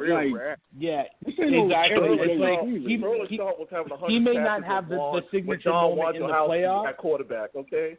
Sterling Sharp was putting up 1,000-yard seasons with Don, the Magic Man. So I've seen this. Come on now. Sterling Sharp's a bad boy too. At the time, Sterling Sharp was top 3 at the time in that era. It was the debate then. So what I'm talking about with Megatron, he's never had that signature game where he just killed in a big game when it matters.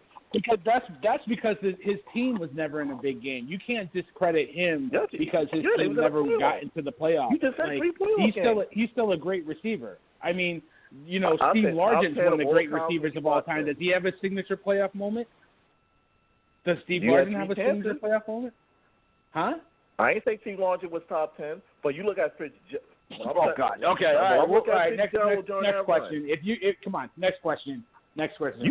Come on. If you're going to sit here and tell me Steve Largent is one of the great receivers, you really don't think Steve Largent is one of the great receivers? Like it's not. Great covers the top 20 now. It used to be great top 5. We extended that now. When's the greatness cutoff? Top 20? Top 30? What's the greatness? There's no number. Great is great. Decade by decade, the pool of players gets larger, so of course the digital greatness gets larger. That's not. Yeah, that's not anybody else. Great is great. Salary cap on greatness. Top 10. No, we're not. Stop. You don't. NFL got a No. Let's do a salary cap. No. Wait. Hold on. Hang on 1 second. When every 10 years, when you bring in players into the league, do you take the previous 10 years players out? Do you take their stats out? Yep. Do you take we do. Do you take anything Apparently out? We do. No, you add. No. Stop. Yes, you add to it. Stop. Yes, we do. You add players into the league. I haven't heard Johnny United's name You add players into the league, so of course the number of great players are going to go up. What are we talking? Next segment. What are we talking about, guys? Come on. Stop. Look, I'm 135 games, 83 touchdowns. Like I don't like. What are we doing? What are we doing? Nobody didn't give me a Megatron moment. We Googling stats. Nobody gave me a Megatron moment. Okay, guys. You might just want that moment because a lot of guys that went into the Wait, hold on. If moments determine everything, Hold on, Ron. Wait, hold on. They are speaking for me. I can give you a ton of signature moments with Calvin Johnson, like a ton. He broke Jerry Rice's Mike Shores, brother. With 1,900 yards receiving in the season, and that way he could have killed that record right there. He had the 329-yard receiving game without overtime. Flipper Anderson did it and had overtime to get more than him. Like Calvin, how many catches have you seen him catch? 4 or 5 touchdowns in a game, especially the Thanksgiving game when he was ripping Philly apart. Like that's big. Like Calvin was doing this. You know the Lions play every Thanksgiving, so he should have multiple Thanksgiving records. They on every Thanksgiving. He does though. So the Thanksgiving Day game against the Cowboys, but even then though, Thomas, I reject the premise. The premise is he's saying you have to have these signature moments. I'm saying, okay, if we're using that as Hall of Fame category, that's just one of them. You can't just say this is it, this is the only thing that matters. If that's the case, then all of the flash in the pan dudes who had big moments, you would rank them higher. No, it's one of the criteria. You don't shift that to be the only or the biggest criteria. It's just one of them. Exactly. So, Dan Marino never what we're saying right now is that David Tyree is a Hall of Famer and Calvin Johnson isn't. Right. It's all right. You know? Exactly. Boy has the ball. See, when I was talking about Calvin, I'm matching him against other greats of other greats. I didn't go down to David Tyree in the helmet catch. I just pinned. But Calvin you're talking about signature greats. moments. That's a signature moment. Why is he in? Compared to other greats he's being brought in with. When I'm saying Calvin Johnson, I'm talking about Calvin Johnson versus Rice. Calvin Johnson versus, I would say even Chris Carter. That's a guy who put up big numbers and couldn't really get through in the big games. That's more comparable to me when I look at Chris. Remember watching Chris Carter. Remember the quote was he only does catch touchdowns, right? Did it for a long time. Then Calvin Johnson come around. So when it comes to receivers, I try to match their best seasons against others in their time. I don't reach all the way back to the time but you're machine. looking for moments. You're not doing best. Yeah, seasons. you're looking for moments. You're You're not doing matching best seasons. seasons You would against be looking seasons. at the numbers right here that tell you Calvin Exactly. is one of those guys. Exactly. 122 catches, 1,900 yards. Who else? Even when I think about Barry, poor little Barry Sanders, I got him in the playoffs running through them Cowboys through that huddle and actually beating the Cowboys in the playoffs. Like, damn, if Barry was on Dallas, he would have rings.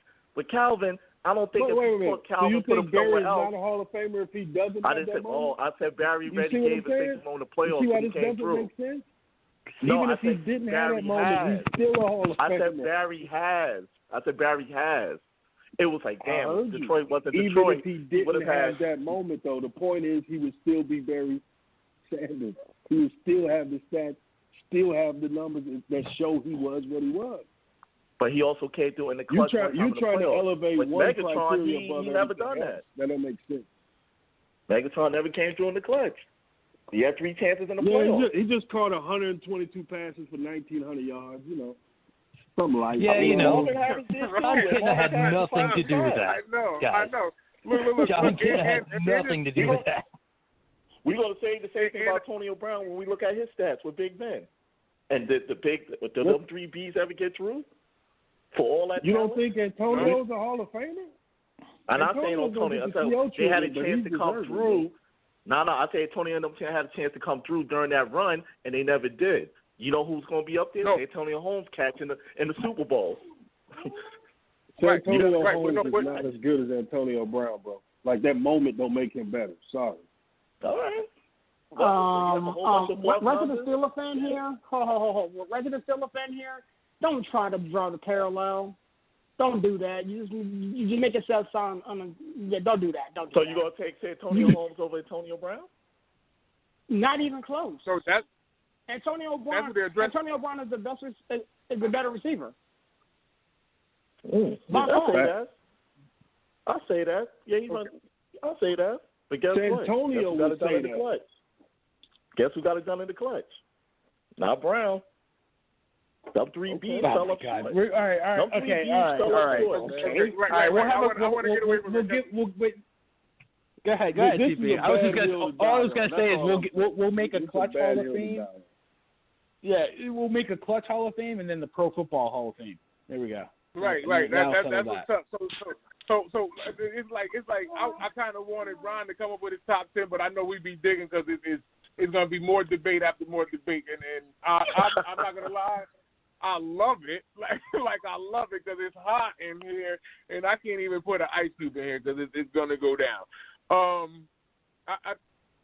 Okay, I even take away from like the players that I wanted to mention, like Peyton Manning and Charles Woodson getting into the Hall of Fame, but also I wanted to talk the awards. Rodgers did end up getting the MVP. I feel a certain way about. Aaron Donald got the Defensive Player of the Year. That Sirius felt a certain way about, so that happened, right? But Sports City, since it's been so hot in this doggone kitchen, I only have 35 minutes left to talk about the Super Bowl. And this is what it's about. Like this episode was about the Super Bowl, and these dudes are on complete fire so bad that I brought James in here to try and announce James to get in here. James had to cut these dudes off to like jump into a segment about the Lions. Like this is absolute. This is perfect. Yeah, this is like perfect. That's what I get for not being a fan anymore, I guess. He's gone. No. I didn't say he's a Lions fan. No. I didn't say he's a Lions fan. I just said to talk about the Lions. Look, I know he's gone. I got his papers and receipts. Believe me, I have everything I need, like 112. Believe me. So let me get into this thing right now. Let's do. Can we just talk about the awards real quick? We probably doing them boys a disservice though by skipping all the other Hall of Fame stuff and only arguing about Cal. No, but I wanted to. Nas, listen. Nas, losing awards too, man. Like, yo, that's crazy. Yeah. Let's guys give everybody give a minute. Listen, give a minute for each, and then let's move to the Super Bowl. While we're talking about it, I want y'all to keep your eyes on the clock. None of y'all are looking at the clock, okay? So just know I can be fair, and I want to say 10 to 12 minutes on the remainder of the names that are going in, which I agree they all deserve their space. That first hour, y'all was eating so much, it's like I put a dish out and it looked like Alpo in front of a pound. You know, like a dog pound. Like I couldn't do nothing. You know what I'm saying? And it was great. So like, all right, so we could spill into the other guys that are going into the hall, especially, you know, arguably one of the top 5 quarterbacks. Some people put him in the top as the best quarterback ever, and Peyton Manning, or Charles Woodson being one of the best corners that we've ever seen. All three of them are first ballot Hall of Famers, being Peyton, Charles Woodson, and Calvin, if I'm correct, right? Or is this Charles? This is Charles' first run, right? Yeah. Yeah, I think it's Charles. This is Charles, Megatron's, and Peyton's first ballot. I'll go quick. I'll go first real quick. Listen, Peyton Manning, one of the greatest quarterbacks ever, not the GOAT, but he's right there. I think that last Super Bowl kind of solidified him to justify him being at least in the top 5 in the discussion. Charles Woodson, one of the greater corners we saw in at the Raiders and the Packers. And in college too. Let's not forget one of the better college football players ever. Faneca, one of the better guards. We all talked about Megatron. Flores, great coach, 2-time Super Bowl winner with the Raiders. He needs to get some credit too. It's a deep class. Congratulations to everybody in there. They all deserve it. Okay. I'll come to you next. Here's your thoughts on the names that went in there, or Peyton, Charles Woodson, being one of the other 3 guys that are going in first ballot. Gentlemen, honestly, you're really not going to hear too much, gripe out of me about who got in. I'm proud to see 2 more of my guys get enshrined. Alan Faneca, arguably one of the greatest guards that ever played the position. So I'm happy to see him get the nod, with this amazing class, man. And I'm curious to see what they do with it. Keep in mind they didn't have an enshrinement last year due to the COVID outbreak and everything. So I'm not too sure how they're going to, get these guys in the Canton, Ohio, or if they're going to do like a joint award and kind of extend it, which would be kind of cool. Which would be kind of cool to see Troy Polamalu and Alan Faneca and Coach Cowell and all these guys get their nod at the same time. It'd be kind of cool. But we'll see what happens with it. Okay. How about you, Nas? How do you feel about the guys going in? Yeah, everybody was deserving. I think some of the snubs, that's going to be interesting when people talk about Clay Matthews. That's one that was kind of blowing up yesterday on social media. I think there's a thing with football to where you can kind of just get lost in blockbuster classes, and I don't know how you ever address that.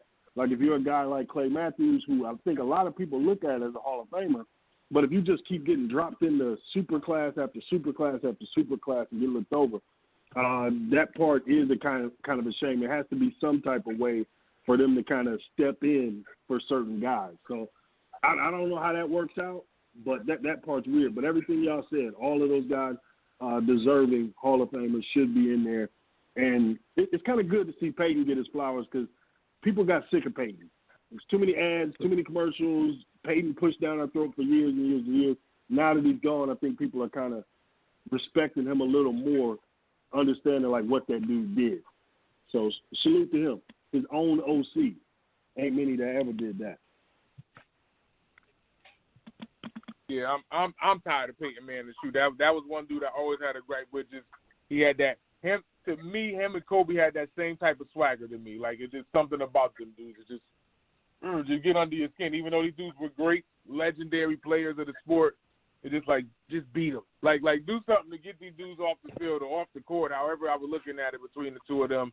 And I mean, until that last game that he played in the Super Bowl, he only had one Super Bowl, and he got there and that defense fought for him, and C.J. Anderson told it the heck out of the rock, you know. So I do got to give Peyton his credit for all that he's done, from being a part of one of the biggest, you know, or funniest scenarios or clips. I hope you remember this. This was Peyton. Playoffs? Don't talk about it. Playoffs? You kidding me? Playoffs? I just hope we can win a game. That was Peyton Manning, y'all. Look! If Peyton went from that to being a first ballot Hall of Famer, you talking about an ugly duckling to a swan. That's what ended up happening with Peyton Manning. But Jim Morris Sr. was going in on that right. Duckling. Look, yeah, Marvin Harris on that team too. And Marvin was there. Shout out to Marvin. I met him before, so you know. But I want that like Marvin. No, yeah, I ain't messing right, I Marvin. bet you ain't say nothing crazy to him. I bet that. No, I want that Marvin. No. Look, when I met him, we was at Syracuse. No. When I met him, we was at Syracuse football camp. I was at football camp. Marvin just got drafted, so that's cool. I met him at a good scenario. I met him, Rob Conrad, Donovan McNabb. It was the fourth one. Rob Conrad. I ain't heard in a long time. Yeah, Rob. And the Woodson thing, we got to add the back half of his career at safety almost at a Hall of Fame level, too. Like, when you look at Woodson past 30, he's almost as productive as he was before. Like, bro, that dude. Absolutely. Yeah, give Charles Woodson his, bro. They kind of did that with Rob. And John Lynch. I forgot about John Lynch. You know, I one was of the going to better mention safeties. that. Yeah, Lynch. absolutely. He slipped my mind. One of the better safeties in the league. I'm glad to see him, and a pretty darn good executive in San Francisco. So congratulations to him as well. Yeah, but he's the guy that brought I'll just say Shanahan in there. And now look at what Shanahan did to him. So they better figure that out as soon as possible. And they brought Garoppolo in there. People want Garoppolo to leave, so he better figure that out. But shout out to John. So hold on, everybody TP, I gotta hear from Sirius, TP, on TJ Watt versus Aaron Donald, and then we can move on. I gotta hear him rant. I gotta hear this. Sirius, go! Come on, I want to hear this. You're not gonna like this, Sirius. You know what? Here's the funny thing, man. Here's the funny thing. No shade to Aaron Donald. I give the man the utmost respect and admiration for what he was able to accomplish. But for a guy who dominate the statistics like he did, let me run by these for a little bit. Tackles, he led the league. He led the position at 53, had 15 sacks, 23 tackles for loss, 55 pressures, 41 QB hits, 2 forced fumbles, 7 pass defenses, and 1 interception. For him not to win the Defensive Player of the Year award is ridiculous.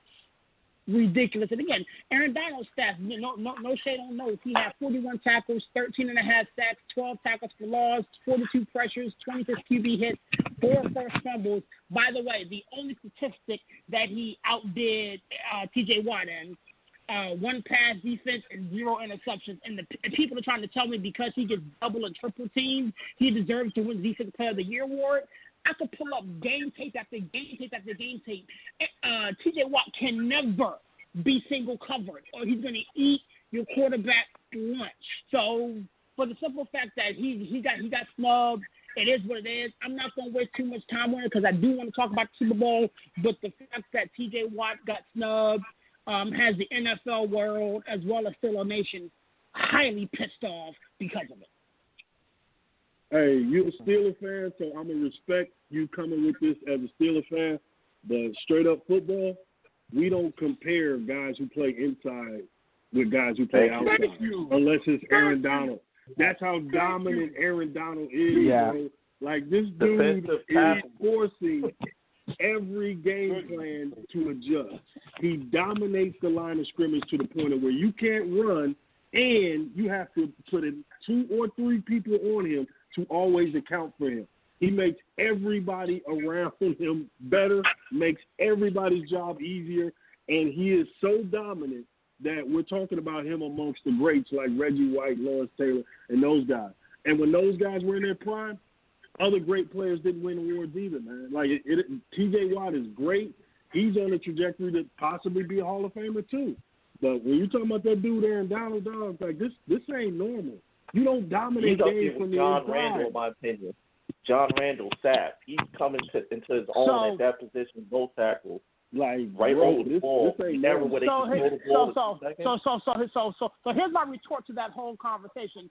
Again, this is no shade to Aaron Donald, but your whole premise is the fact that Aaron Donald has been doubled and triple teamed and totally makes life difficult for offensive linemen and makes it easier for defensive players to eat. Have you actually saw what T.J. Watt did? You do just doubled and triple teamed the whole entire time? Like, here's the deal: if he does people not want to get say double or triple teamed the entire time, serious. No, he doesn't get triple teamed. He's coming off the edge, brother. Like, he's coming off the edge, brother. He doesn't get double or triple teamed.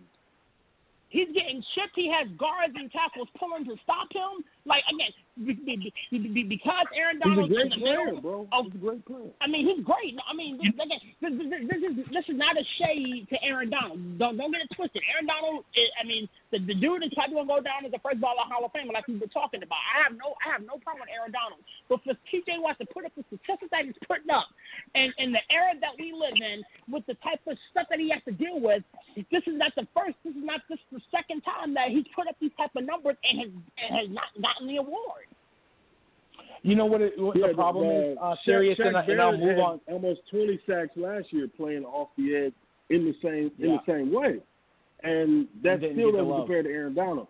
Those guys change blocking assignments. Aaron Donald changes game plans. Like, you have to before. Okay, what are we gonna do with Donald? Okay, we're gonna put 3. Yeah. Okay, no, 2. Okay, just pray. Like, you can't block this guy. There's nothing we can do about it. We're gonna give everybody else 1-on-1. T.J. Watt is a great player. Like, I'm not knocking T.J. Watt in this. This is just like when Patrick Ewing and Akeem and all them guys is going up against Jordan every year, man. Like, that is what Aaron Donald is. He's the best player in football.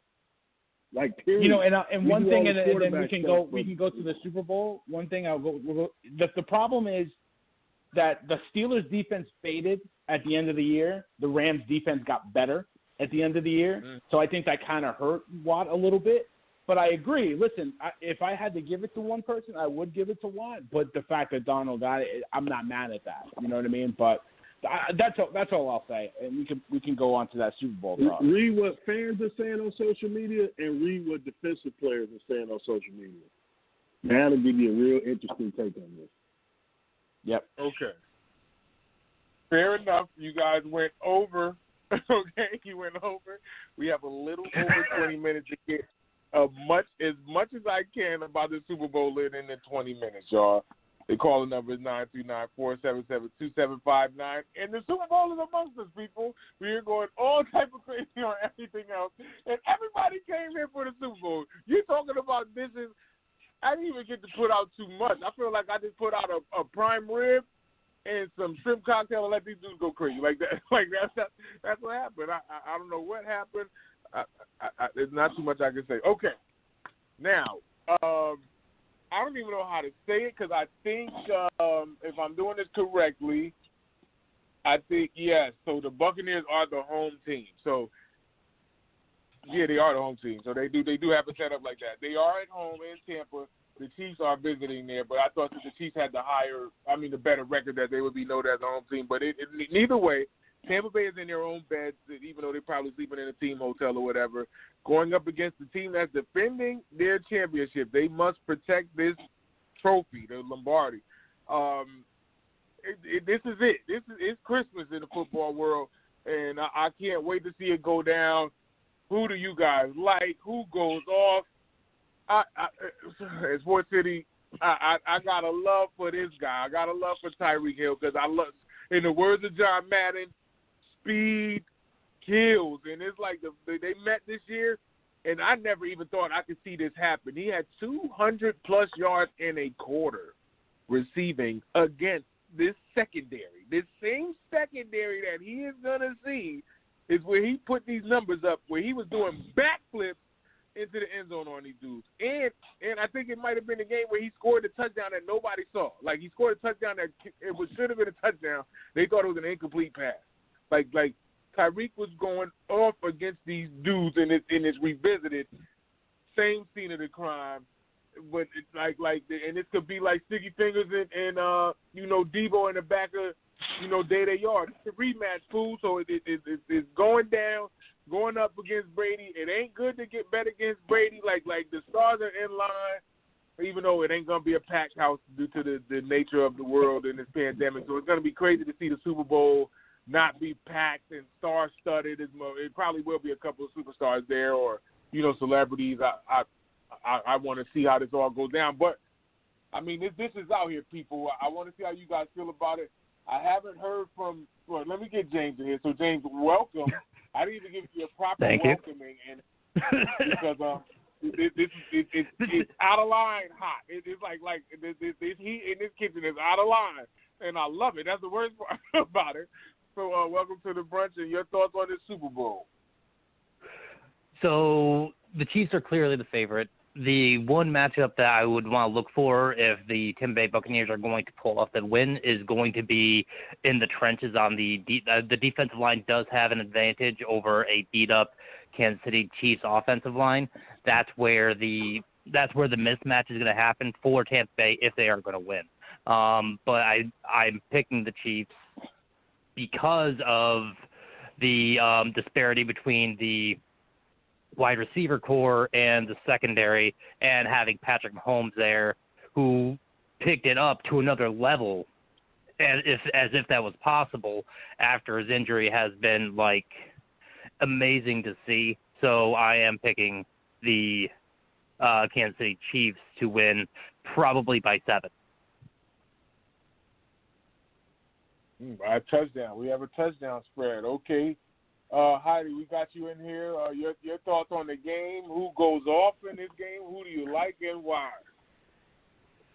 I like what you said, Big Ty, because it's cool, though, in a weird way. The Super Bowl is so weird this year, but at the same time, it's cool because we're used to it, I feel like, at this point. It would have been weird if the pandemic happened and then all of a sudden the Super Bowl happened and there was nobody there. But at this point, I feel like we're used to watching football in this new way with fake crowd noise and not many fans. So I feel that that's still weird, but also to us kind of almost normal in a weird way after living through this year. But for me, it's gonna be Bucks. I'm all about my boy Clubby, Jason Pierre-Paul. I think he's gonna get out there. He's gonna go crazy. The defense is gonna look nice, and Mahomes is still gonna play well. It's gonna be a nice tight game, but defense is gonna win the day, I think. You know what happened the last time against this defense. I just want you to know what was happening. JPP couldn't do nothing. And shout out to Pierre Paul because he's been on this network. Did an interview with him, so still a friend of mine too. So shout out to JPP and and he could probably create some pressure. But the one thing about Mahomes is his escapability. When you think you got him, he could just go straight up the middle and pick up those yards where a lot of those defenders are gone. Linebackers, it's so tough to deal with that offense, man. It is so tough. I'm still torn. I'm waiting to everybody else go so I can flip a coin because I really don't know. Because it's you can't bet against Brady, but it's this offense just they could score. They could be down 28, and that's not a threat. They almost look like watching Golden State play basketball when they're fully healthy, and watching the team go up by 14, 15 points. They think they could cruise. Steph hit a 3, Clay hit a 3, Steph hit another one. They down 6. It's it's a game now. So it's this could happen if you're going 3 and out. This can happen. Nas, your thoughts on this game? Who do you like? Well, no, I think you already gave me your winner, but I'll let you allude to it again. Your thoughts on this game, what to watch out for, who goes off, and your winner again. Yeah, well, let's go back to, what was it, Week 12 when they played. Kansas City came after Brady. They blitzed the hell out of him. They gave one-on-one coverage on the outside. Will they try that again? I don't know. If they do, can Brady hit a couple of those big home run balls to kind of get them out of that coverage? Because they really came after them last time, forced a couple of 3-and-outs and turnovers, and that's why the game kind of got away from them early. Then on the other side, I don't think we'll see one-on-one coverage with Tyreek again. Like, can't be done. The corners aren't fast enough, so I think we'll see a safety over the top, which more than likely means we see a lot of Travis Kelce today. I see a big game from Travis Kelce. But as my man James, I think, just said, the O-line problems for Kansas City, how do they adjust? What's the game plan going to be? Are we going to see a lot of screenplay? Are we going to see Kansas City actually run the ball a lot to try to alleviate some of that pressure? Like, those are the things that are sticking out. Vegas has them favored by 3, so you know me, man. I got to try to win some money, brother. So I'm always taking points. So I'm going to take Tampa in the upset. Since I'm getting 3 points, give me Tampa in the upset. But there's a million ways why you shouldn't bet against Pat Mahomes. So if I lose my bread today, I just lost my bread. But I'm going to take the shot. There we go. And it's going down for a city. Serious, your thoughts on this game? Who do you think will end up going off? Who do you like as the winner of the Super Bowl this Sunday? You know, gentlemen, I wanted to kind of go out with some numbers here. I did some digging and some research on some numbers as we prepared for this show this afternoon. This is based off of 2 weeks having to prepare for an opponent. Patrick Mahomes is 10-0 when you have 2 weeks to prepare. They come out and score a minimum of 33 points per game after having 2 weeks to prepare, and Andy Reid is 27-5. I'm not going to be able to bet against the Chiefs there. I just can't. I understand Nas is trying to shoot his shot and shoot, and if he hits on his ticket, drinks is on him. But with that being said, I got a baby at the crib who needs diapers. I need to keep my money in my pocket. So with that being said, give me the Kansas City Chiefs. Give me the Kansas City Chiefs. I can't do it, man. I think it's gonna be a very entertaining game. One of the things that has not been said is if you look at the first quarters, and I think we said this on this network, but I'm not too sure. If you look at the first quarters of the Super Bowls that Tom Brady's played, and they haven't got off to fast starts, and you really can't afford to start slow, in my opinion, playing the Kansas City Chiefs. I mean, teams that have played them well and given them some fits have jumped on them early, has made things difficult for them, even though it hasn't, mattered too much. But you really don't want this team to get into a rhythm early and get things going. I do believe that the interior offensive defensive line for both teams are going to be a really deciding factor that needs to play that's going to play a part in this game. Obviously, the Kansas City Chiefs offensive line woes are well documented. But when you zig, Andy Reid tends to zag, so expect a lot of quick screen stuff. Expect a lot of, jet sweeps and motions and chipping and things of that nature. But like I said, I think it was Tuesday's show, there is no tomorrow. There is no tomorrow, so all bets are on the table. All tricks and gadgets are on the table. Expect the team to go forward when you think they shouldn't. 4th and 1, 4th and inches, 4th and 2 on the plus side of the field. I don't think the punters are going to be used very much today. I really don't think the punters are going to be used very much today. I think that Tom Brady is going to use his quarterback sneak, try to use his hard count. Expect Gronk and Tom Brady to kind of try to build rapport early, because once again, these two have been here before. Unless you're Jason Pierre-Paul on the other side of the field, on the other side of the ball, the rest of the Tampa Bay Buccaneers have not been here before. So again, when I said this on Tuesday, there's going to be some rumbling and tumbling when the lights come on, man. I mean, and again, the Chiefs have been here, done that. I expect the Chiefs to win this one. I expect a high-scoring game, man. The line is 3, so I'm going to keep it there. I'm going to go 30-33 Chiefs. Okay, this is interesting. Well, villain, it is time to do it, and we do got some time, so we can slide a couple of more stuff, that we didn't dig into. But your thoughts on the big game, man, and who goes off in this game? Who is the surprise person that ends up getting shut down? Who do you like for this Super Bowl win? The brunch is yours. Yeah, and we went into depth on last Tuesday's show with Pint Glass Football. Shout out to those guys, Brad, and those guys do a great job. We talked about, what Nas said. They're not going to let Tyreek Evans run free like they did in the first half of the regular season game this year. So expect at least 2 deep, maybe 3 deep coverage to really keep everything in front and nobody get behind them. So, like you said, Travis Kelce's a big key. I think the other receivers, can they win their matchups? Hardman and Robinson, and I think Watkins is going to play today. I think, I don't know for sure, but can those guys win their matchups and make it a problem? I think, Tampa's secondary with their 2 safeties back, Whitfield and company, they're going to be there. They're going to make it difficult. So it's going to be the underneath guys making it hard for Mahomes. You're not going to stop this offense. You got to slow them down. But I think Kansas City has to put a run game together. They got to be able to run the football. Even though Tampa Bay gives up about 80 yards a game on the ground, they got to stick with the run game. If they get 7-6 in the box, they got to get those 5 yards a carry and try to move the ball.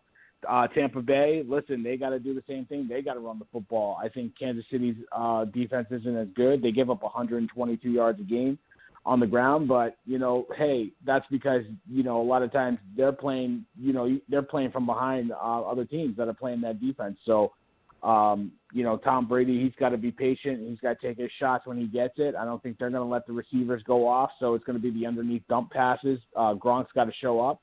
And but at the end of the day, I'm serious. I got kids to feed. I'm like Arnold Schwarzenegger and them in Total Recall. I got 5 kids to feed, so I ain't putting no money on Tampa Bay. I got to put it on Kansas City. I think it's going to be a close game, though.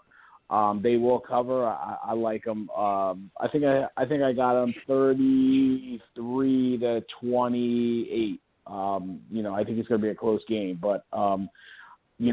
Kansas City going for I think they'll be only the 15 in Super Bowl history to repeat as champions. We haven't had one since Tom Brady's Patriots in the early 2000s. We're talking about, not a lot of teams repeat. The 49ers, the Steelers in the 70s, the Cowboys. It's not a lot of teams can pull that feat off. So, Kansas City's trying to do it and build a dynasty, and I think they're going to get it done. Well. He said I got 5 kids to see you like Betty from Total Recall. Nice one, Billy. Exactly. You know what I'm talking about.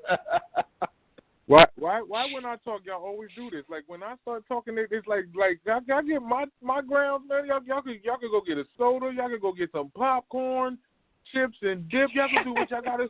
Let me get my rant out. Like in the words of Martin Lawrence was screaming this in the middle of Notorious B.I.G.'s album. I got to talk. I got to tell them how I feel. I got to talk about this game as I see it. You know what I'm saying? So that being said, it is up to me to pull this pick out, and I'm telling you, Sports City, I have not given anybody any inkling on which way I was going with this game. But I can't even lie. It's really offense against offense. You know what I'm saying? Because got Mahomes in the track meet, like that's the Olympics. And shout out to Tyreek Hill, and Barry said Tyreek Evans. Tyreek Evans is banned from sports right now. But Tyreek Hill. Wow. Yeah, you noticed that too? Yeah, come on now. Hold on. So I got back up. Everybody, I'm talking. Stop. Enough. Oh, who cares? Listen, slow down. See, this is what happens. Sports City, I'm telling you, he better go ahead before I get my little girl Avery on him. So shout out to Avery before I put her on him. So now, wow. Listen, get out of here. Get out of here. So, like I said, it's offense versus offense because, like, it's Mahomes in the track meet and shout out to Tyreek Hill because he said he wants to run in the Olympics. I don't know if he will go out there and run in the Olympics because it's a different type of speed, but he is a different type of speed, so I don't know if he could get out there and do that. I don't know if that jeopardizes his contract. And then you going up against the GOAT. like he's on the offensive side of the ball at the end of the day, man. Like, and with Scotty Miller calling out and Tyreek Hill saying that he's faster than him, and this is a game for Evans to showcase himself. Antonio Brown and company, like this is the moment that Antonio Brown wanted. Like trying to get a team to pull him in and try to get a Super Bowl, and if Gronk could get his 4th championship, but I think this is his 2nd Super Bowl played.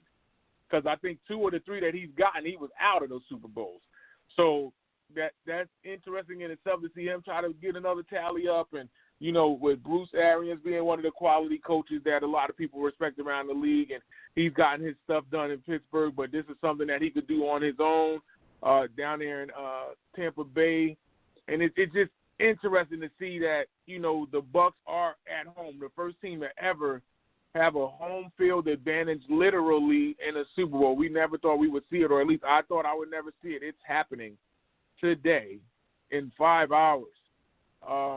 Stronger defense, I give the edge to Tampa Bay defensively, but the Chiefs defense has been playing ball lately, and they've been figuring things out. Trying to stop the run. They aren't the best at stopping the run, but they're doing much better than what they looked like last year when they were trying to go up against San Francisco. And once Shanahan messed that up and said, you know what, I'm going to start passing the ball, and then lost the Super Bowl up 10 with 6 minutes on the clock. So this is very interesting for me to pick. So with that being said, it's 2021. Phillip Rivers retired, right? And I used to have a jingle for Phillip Rivers. I won't be able to sing it no more with him retiring. But there's a jingle that everybody in this kitchen knows that I've been singing for quite some time. And you know how to sing it. If you want to help me, you can. There's a story of a guy named Brady. Of a guy named Brady. Mahomes. Of a guy named Mahomes. Guy named Mahomes. Stop. They don't even sound right. Like people, this is what happened with people from the 412 to 703 to 546 and all that. They're crazy. They're crazy.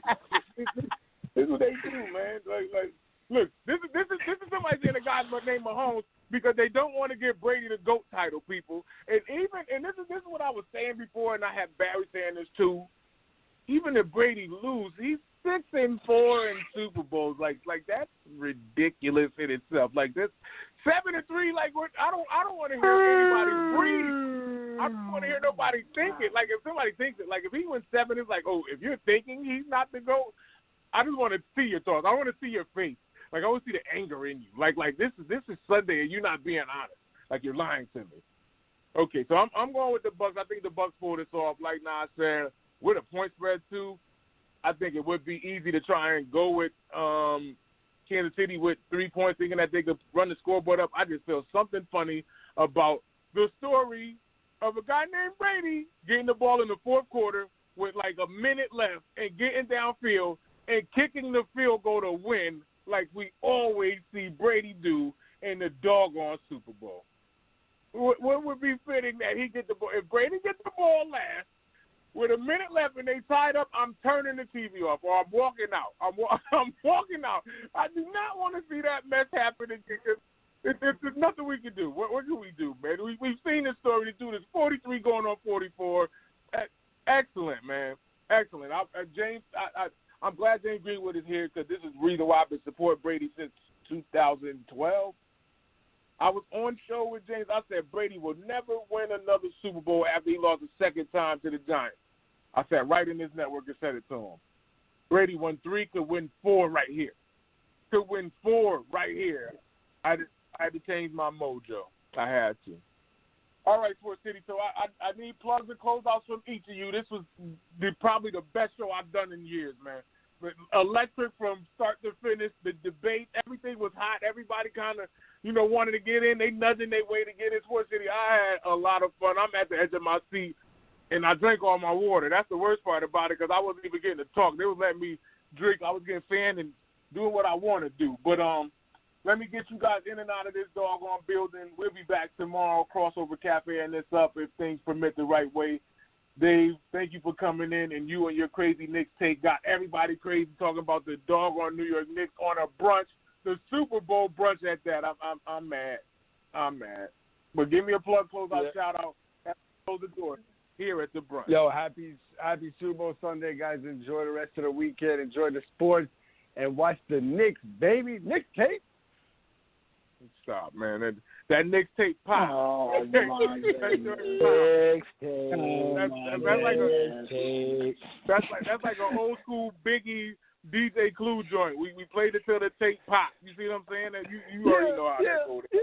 Hey, Ty, don't worry about it. Knicks fans will be mad as hell today complaining about Peyton getting more minutes than quickly again because Tibbs is crazy, as we all know.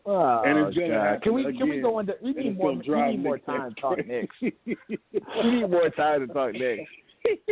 I'm in overtime. They give me overtime, but they give me overtime, but we have to respectively move throughout the state of Connecticut, New York, and New Jersey with this stuff going on. So you come back here with the Crossover Cafe, Dave, since you want to throw that Knicks tape stuff out here. Now everybody went crazy. Took up my whole front end of my front hour. Like I had a whole show plotted and did not think the Knicks would disturb my show. Dane, you already know what to do. Only but good to give me a plug, close out, shout out. You shut the doors on the brunch. You broke up. Who are you calling to? Dane. Oh, okay. So, all right. Yeah, we didn't even get to talk about the Bears making another mistake at quarterback. I guess it's not a mistake; it's an improvement, but not a good one. It's been fun. I'll hop in next time. Have a good time, guys. Peace. A good guys, good game. Good. What you want to tell me? Good game, a good guys. I don't know what he wanted to say, man. But shout out to James for stopping by. Okay, I got to get the rest of these bad guys out of this building. Nas, give me a plug, close out, shout out, anything that you'd like to get out of this building with. Thank you for stopping by on a Sunday. We don't get you on a Sunday, so this is a good Sunday. Hey, you know how it go, man. No full slate to bet on. I had to do what I had to do. But look, man, there comes a time where somebody has tortured you for their whole career. You hate their guts. You don't want to see them do well. So you get to desperate measures and you throw the reverse jinx out there. You say, what if I bet on this guy who has taken money out of my pocket for years and years and years? The reverse jinx, that's what we're playing for today, baby. I'm willing to set money on fire if the luck for me somehow reverse jinxes Brady and he loses. I will set that money on fire smiling to see this old man go down in flames. I hope he throws 2 picks and fumbles twice, but that's how I really feel, even in placing my bet. So reverse jinx, man. I'm desperate. This Sports City, you're getting everything. You're getting all of the stops. You're getting reverse psychology. I don't know what to say, Sports City. I do try to do that sometimes. Hey, but I try to go with my gut sometimes too. So, hey, Thomas. Yes. Yeah, I got breaking news just now, man. I got breaking news. Derek Rose has just been traded to the New York Knicks for Dennis Smith Jr. and draft picks. Oh, who did they trade him for? Wait, they traded him for Dennis Smith and draft picks. Dennis Smith and draft picks. Yo, what is Detroit doing? Like, Detroit. Knicks tape. You know better than that. Listen, I like it. Listen, if you want to rock that Knicks tape, okay. And if you want that Knicks tape to rock, you better go to the supermarket right now and look at all of your magazines. And there's 2 words that a lot of people see on the back of the magazine. Derrick Rose got milk.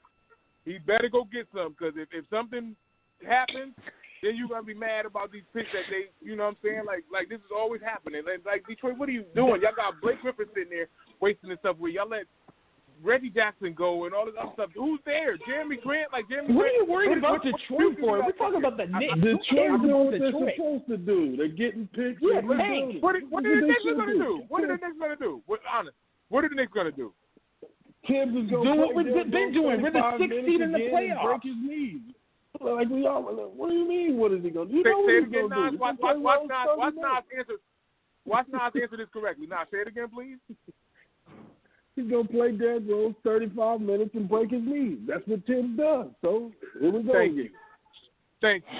Burning him out, and he's 32, 33 years old. Yeah, go ahead and run him and gun him like that. You want to? Okay, fine. So here we go, Nick. Y'all doing round 2 with Derrick Rose, and the last time that he left there, he was mad the way that y'all did him. He's coming back. Oh my God! Y'all did him God! Dirty when he left. We gave up a player that was going to the G League for a guy that's making $7 million a year. Come on, dude.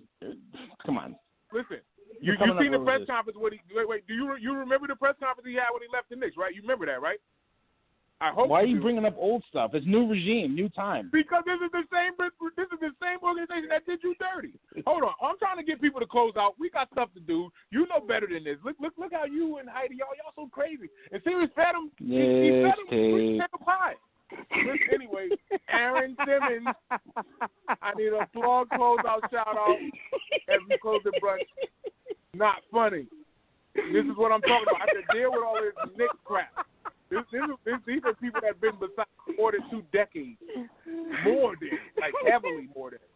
One of them been around me since single with both of them. But seriously, like, come on, this is what I'm dealing with here.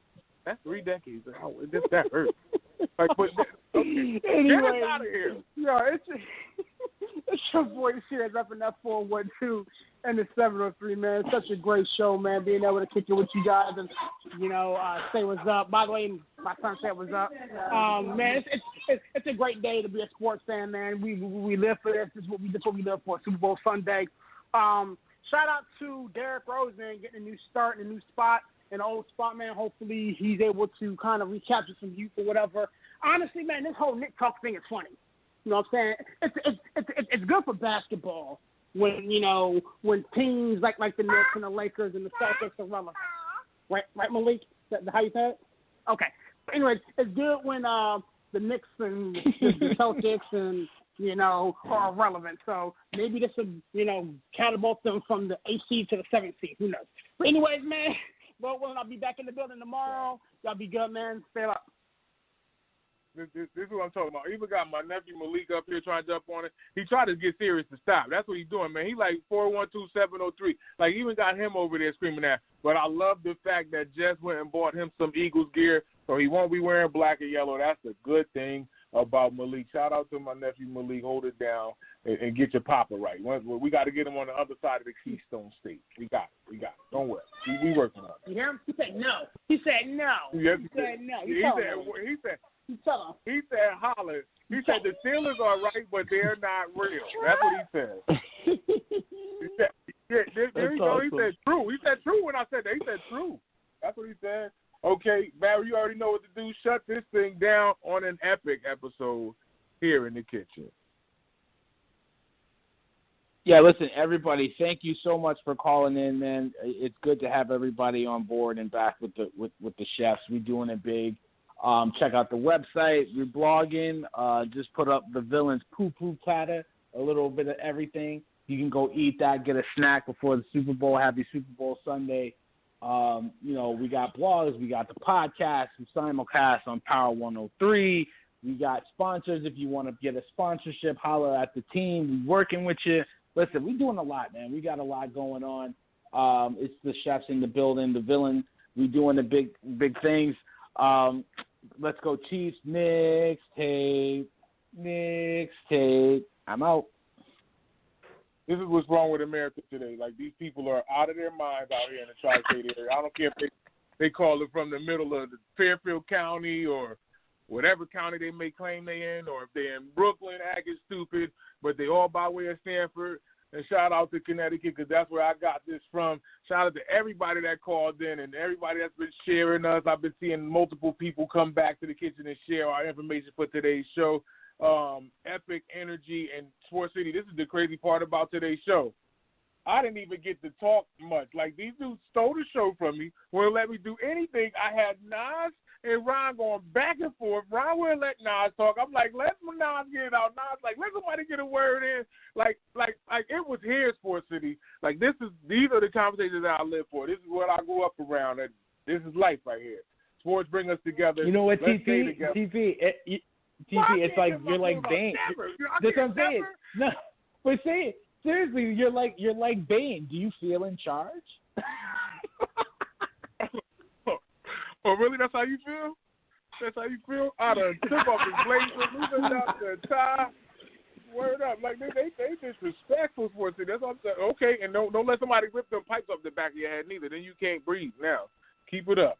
On that note, tell a friend that this is Chefs again. And if they don't know, man, screw that Knicks tape. Now you know. Sports City, Chefs. Sports City, Chefs. Sports City, Chefs. Sports City, Kaboom. Sports City Chefs is in the room, cooking up hot topics to put up on your spoon. They well in tune, bloom like a flower in June. Superman versus MF Doom, the clouds loom. So tell a friend it's the Sports City Chefs again. Pay attention, tune in, we on the set again. Sports City, Chefs. Sports City, Chefs. Yeah.